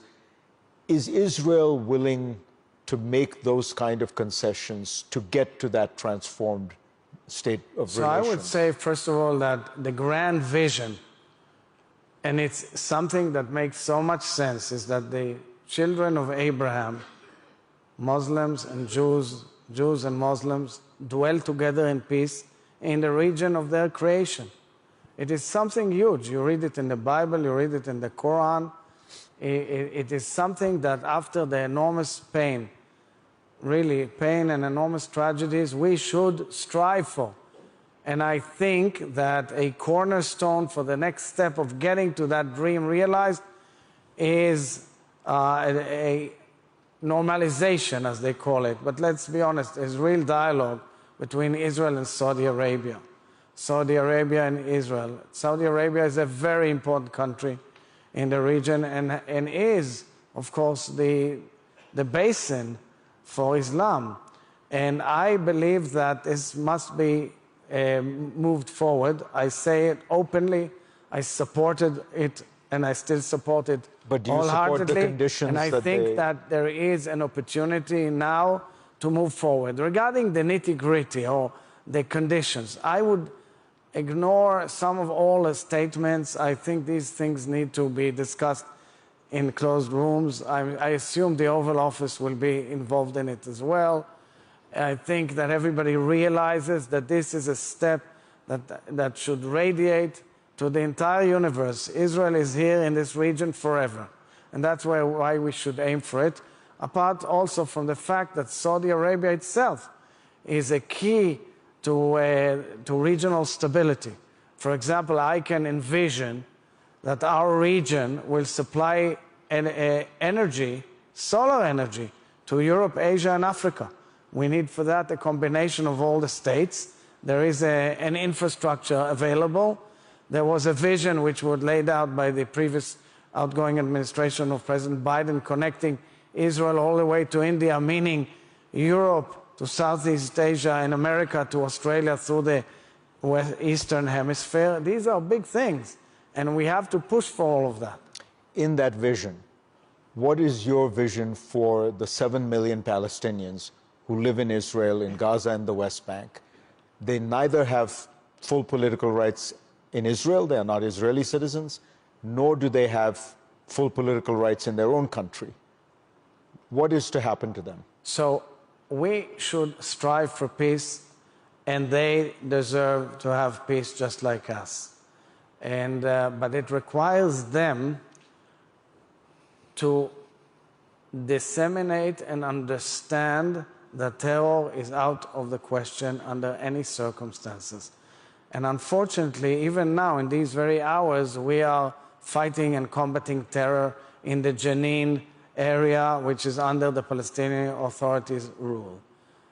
I believe that there will be a moment after the enormous pain and after the rules are set, which mean no more terror, that there will be a moment where we'll have to have a real peace with our Palestinian neighbors. And I dream of that day, but it will take time.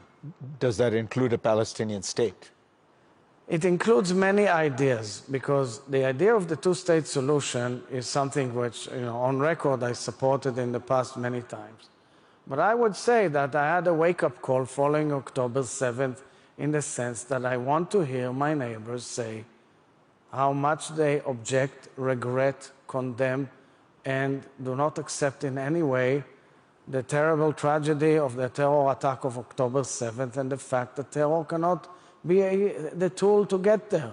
I mean, innocent civilians were butchered, raped, abducted, burned to death. People who are the biggest peace activists, we had to go to DNA labs all over the world to identify their bodies. Hostages are still in the dungeons of Gaza. This doesn't work this way. If we are dignified human beings, it is unacceptable under any norm.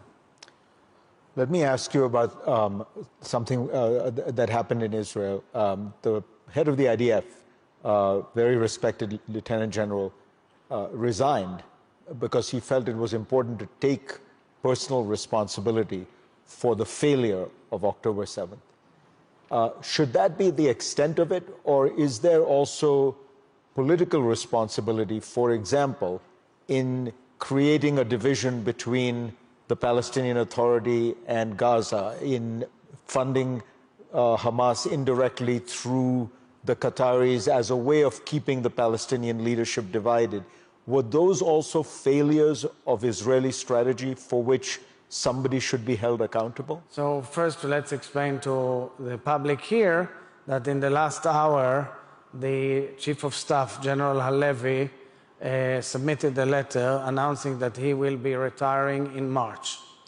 And I made a statement commending him. He's an outstanding hero of Israel who took responsibility both originally and in his letter for the failure of the IDF to block and prevent the horrific attack of October 7th. This, of course, does not derogate from the real responsibility which lies on Hamas, of course.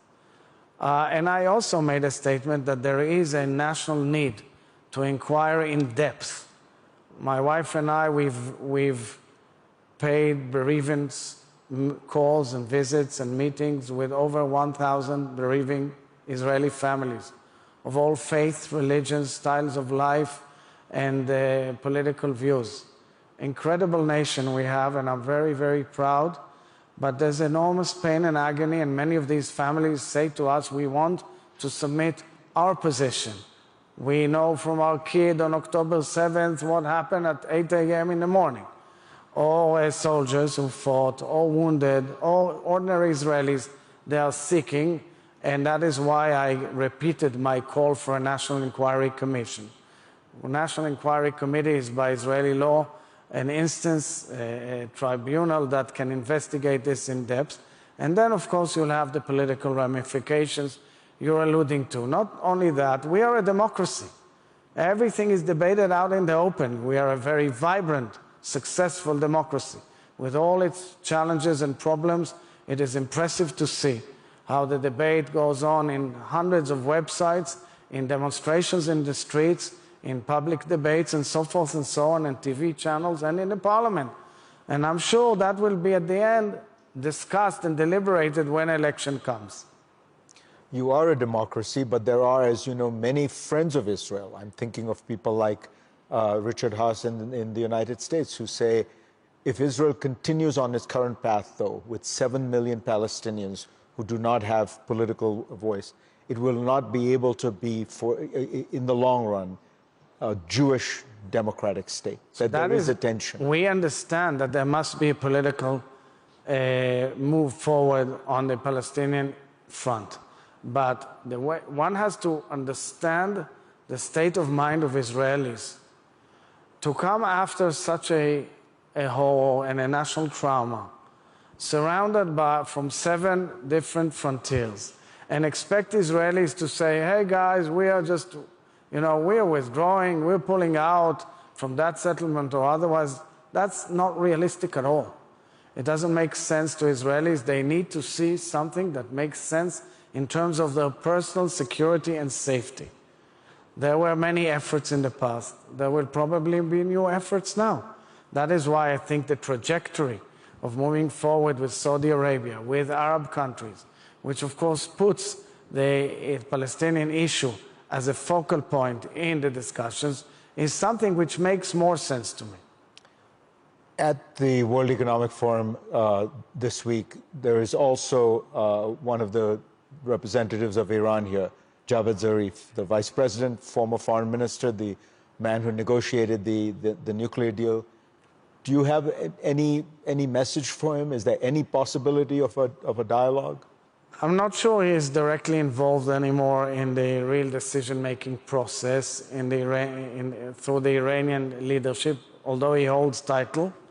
The JCPOA was one venue that collapsed. And the real issue is that in the interim, we've seen that parallel to developing more and more capabilities which threaten world stability, I mean, that nation goes on and on and on and on, spending billions on account of its citizens, just to create havoc, terror, pain, undermine. It's unbelievable. It's a nation with great history, a great culture, and they've deviated into a rogue state, which calls the only nation state in the world that calls for the annihilation of another nation state. So that is why we're very suspicious, meaning we believe that there has to be clear message set by world leadership to the Iranians, no more. And we try to explain it. Look, our homes were attacked by Iranians. We were under sirens in shelters. Of course, we took serious steps back against them. But it has to be clear that this is unacceptable in the new era that was declared yesterday. Let's hope for that. Finally, taking into account everything you've said, I want to take us back to the fundamental question of Israel's security situation, which to me looks like it is massively improved. Syria, Assad is gone, Iran is weakened, right? Yeah. Does that all leave you more optimistic, or because of all the the real issues, are you more wary than optimistic? No, I'm actually definitely more optimistic. And I think, our people, our nation, has shown immense resilience. People left their homes, people older than you and me even, all the way up to the age of 96, volunteered and went to the army. Many of them are still serving hundreds and hundreds of days, leaving everything behind simply to make sure that it doesn't happen again. This is the message we got. That is why, you know, think about the enormous pain that was involved in getting to the hostage deal, which every Israeli wants to see them home, but is worried. You know, we don't want this to return. We want to change the reality to the better. We did that in many ways. And of course, with the support of allies and the United States of America. But at the end, it was our people, our heroes, and many paid with their lives. So I am absolutely optimistic. I'm always optimistic about the eternity of Israel. But when it comes to the details, as you can see, I want to be lucid, mainstream, cautious. And I think we can do both. Strive to continue to change, not only by way of military operations, but also by way of diplomacy, but also never lose sight of the risks. President Herzog, thank you very much. Great pleasure. As always. That was terrific. Thank you all. You're terrific. You too.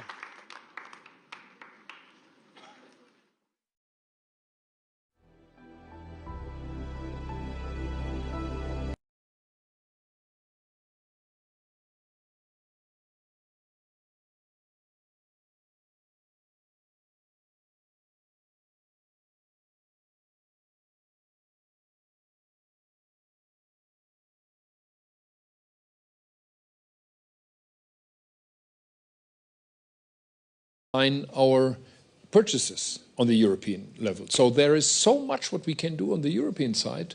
I think he will be an interesting partner for us, provided we are on the European side knowing what we want in common. I think Trump already said that to avoid future tariffs, Europe had to buy more LNG.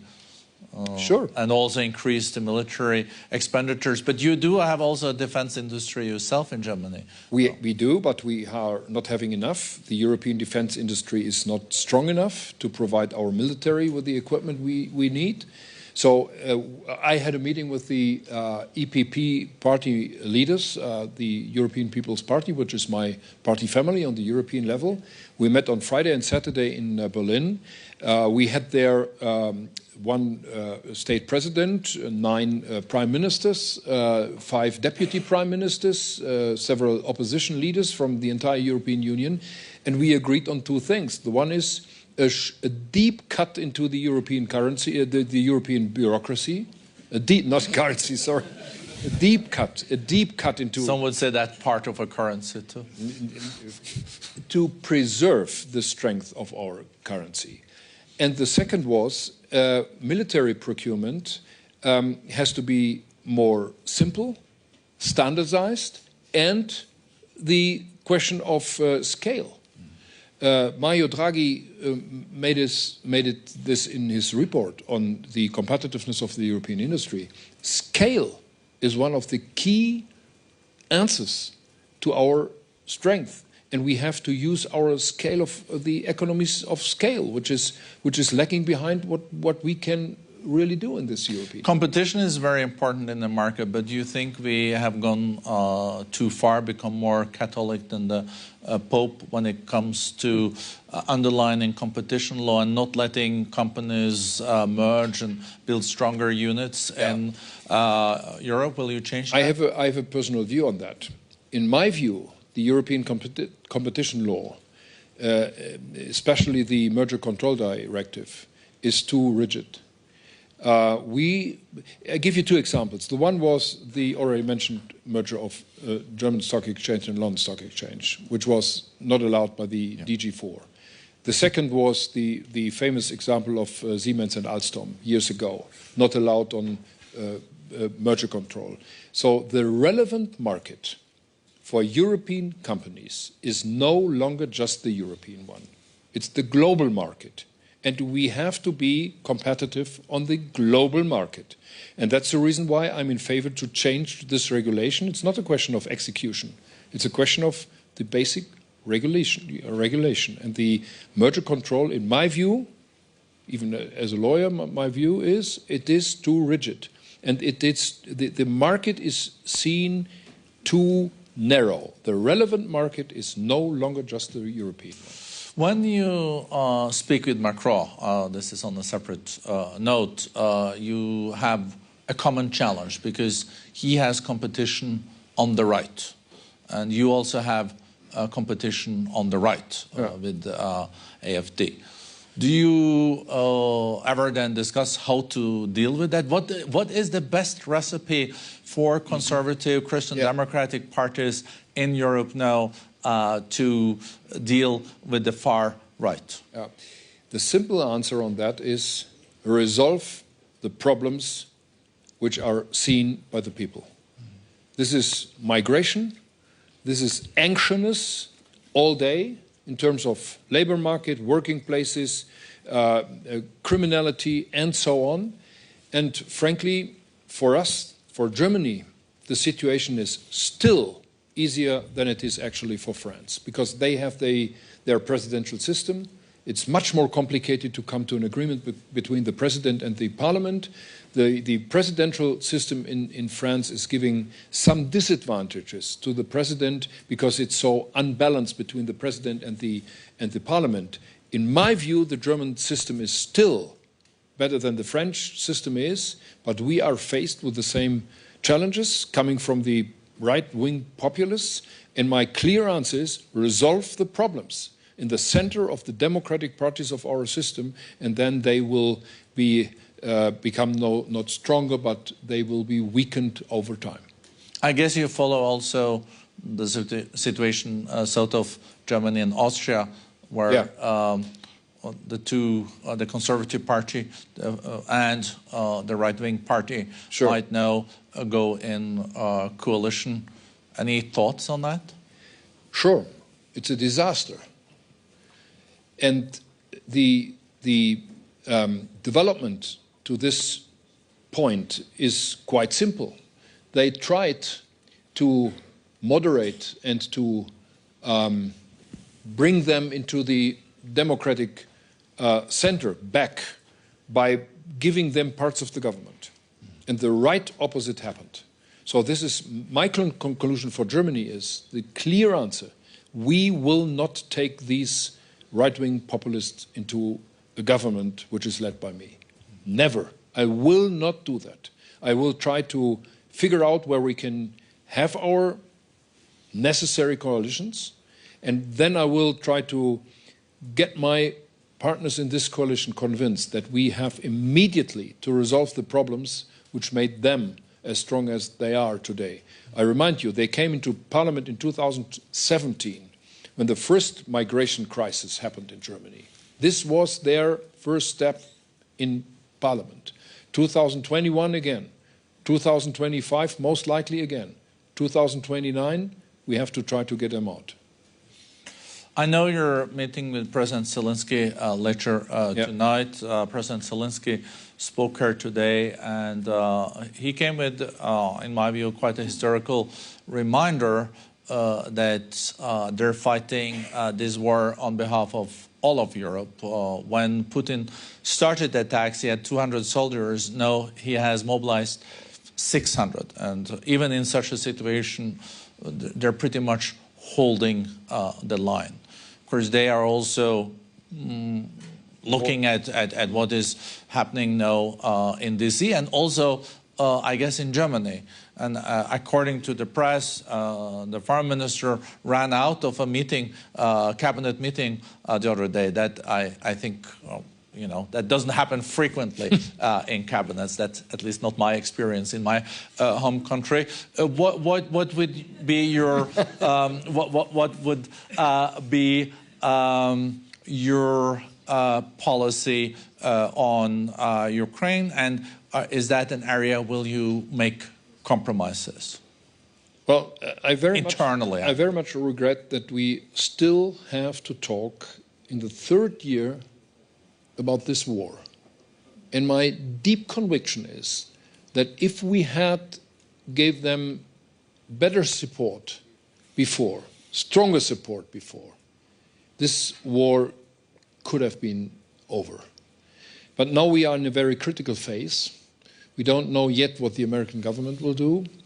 And I will tell him the same when I will meet him tonight, as I did shortly before Christmas, that he can rely on us and that we are not fighting a Ukrainian war against Russia, but we are fighting for our freedom, for our societies, for the way of life we are having in this part of the European Union and in this part of Europe, and that we should try to do everything that Putin one day will give up, because he is seeing that he has no chance to win this war and to overtake Ukraine. But this is something which is, from today's perspective, extremely uncertain. And I very much regret that we are in this phase of this terrible war. This war has to come to an end, but this will not come to an end from a position of weakness. This will only come to an end from the position of strength, and for Putin, without any hope to win and to take Ukraine. A big thank you to Frederick Merz, vielen Dank, and many thanks to you. Thank you. All the best. Thank you. Thank you so much. Thank you.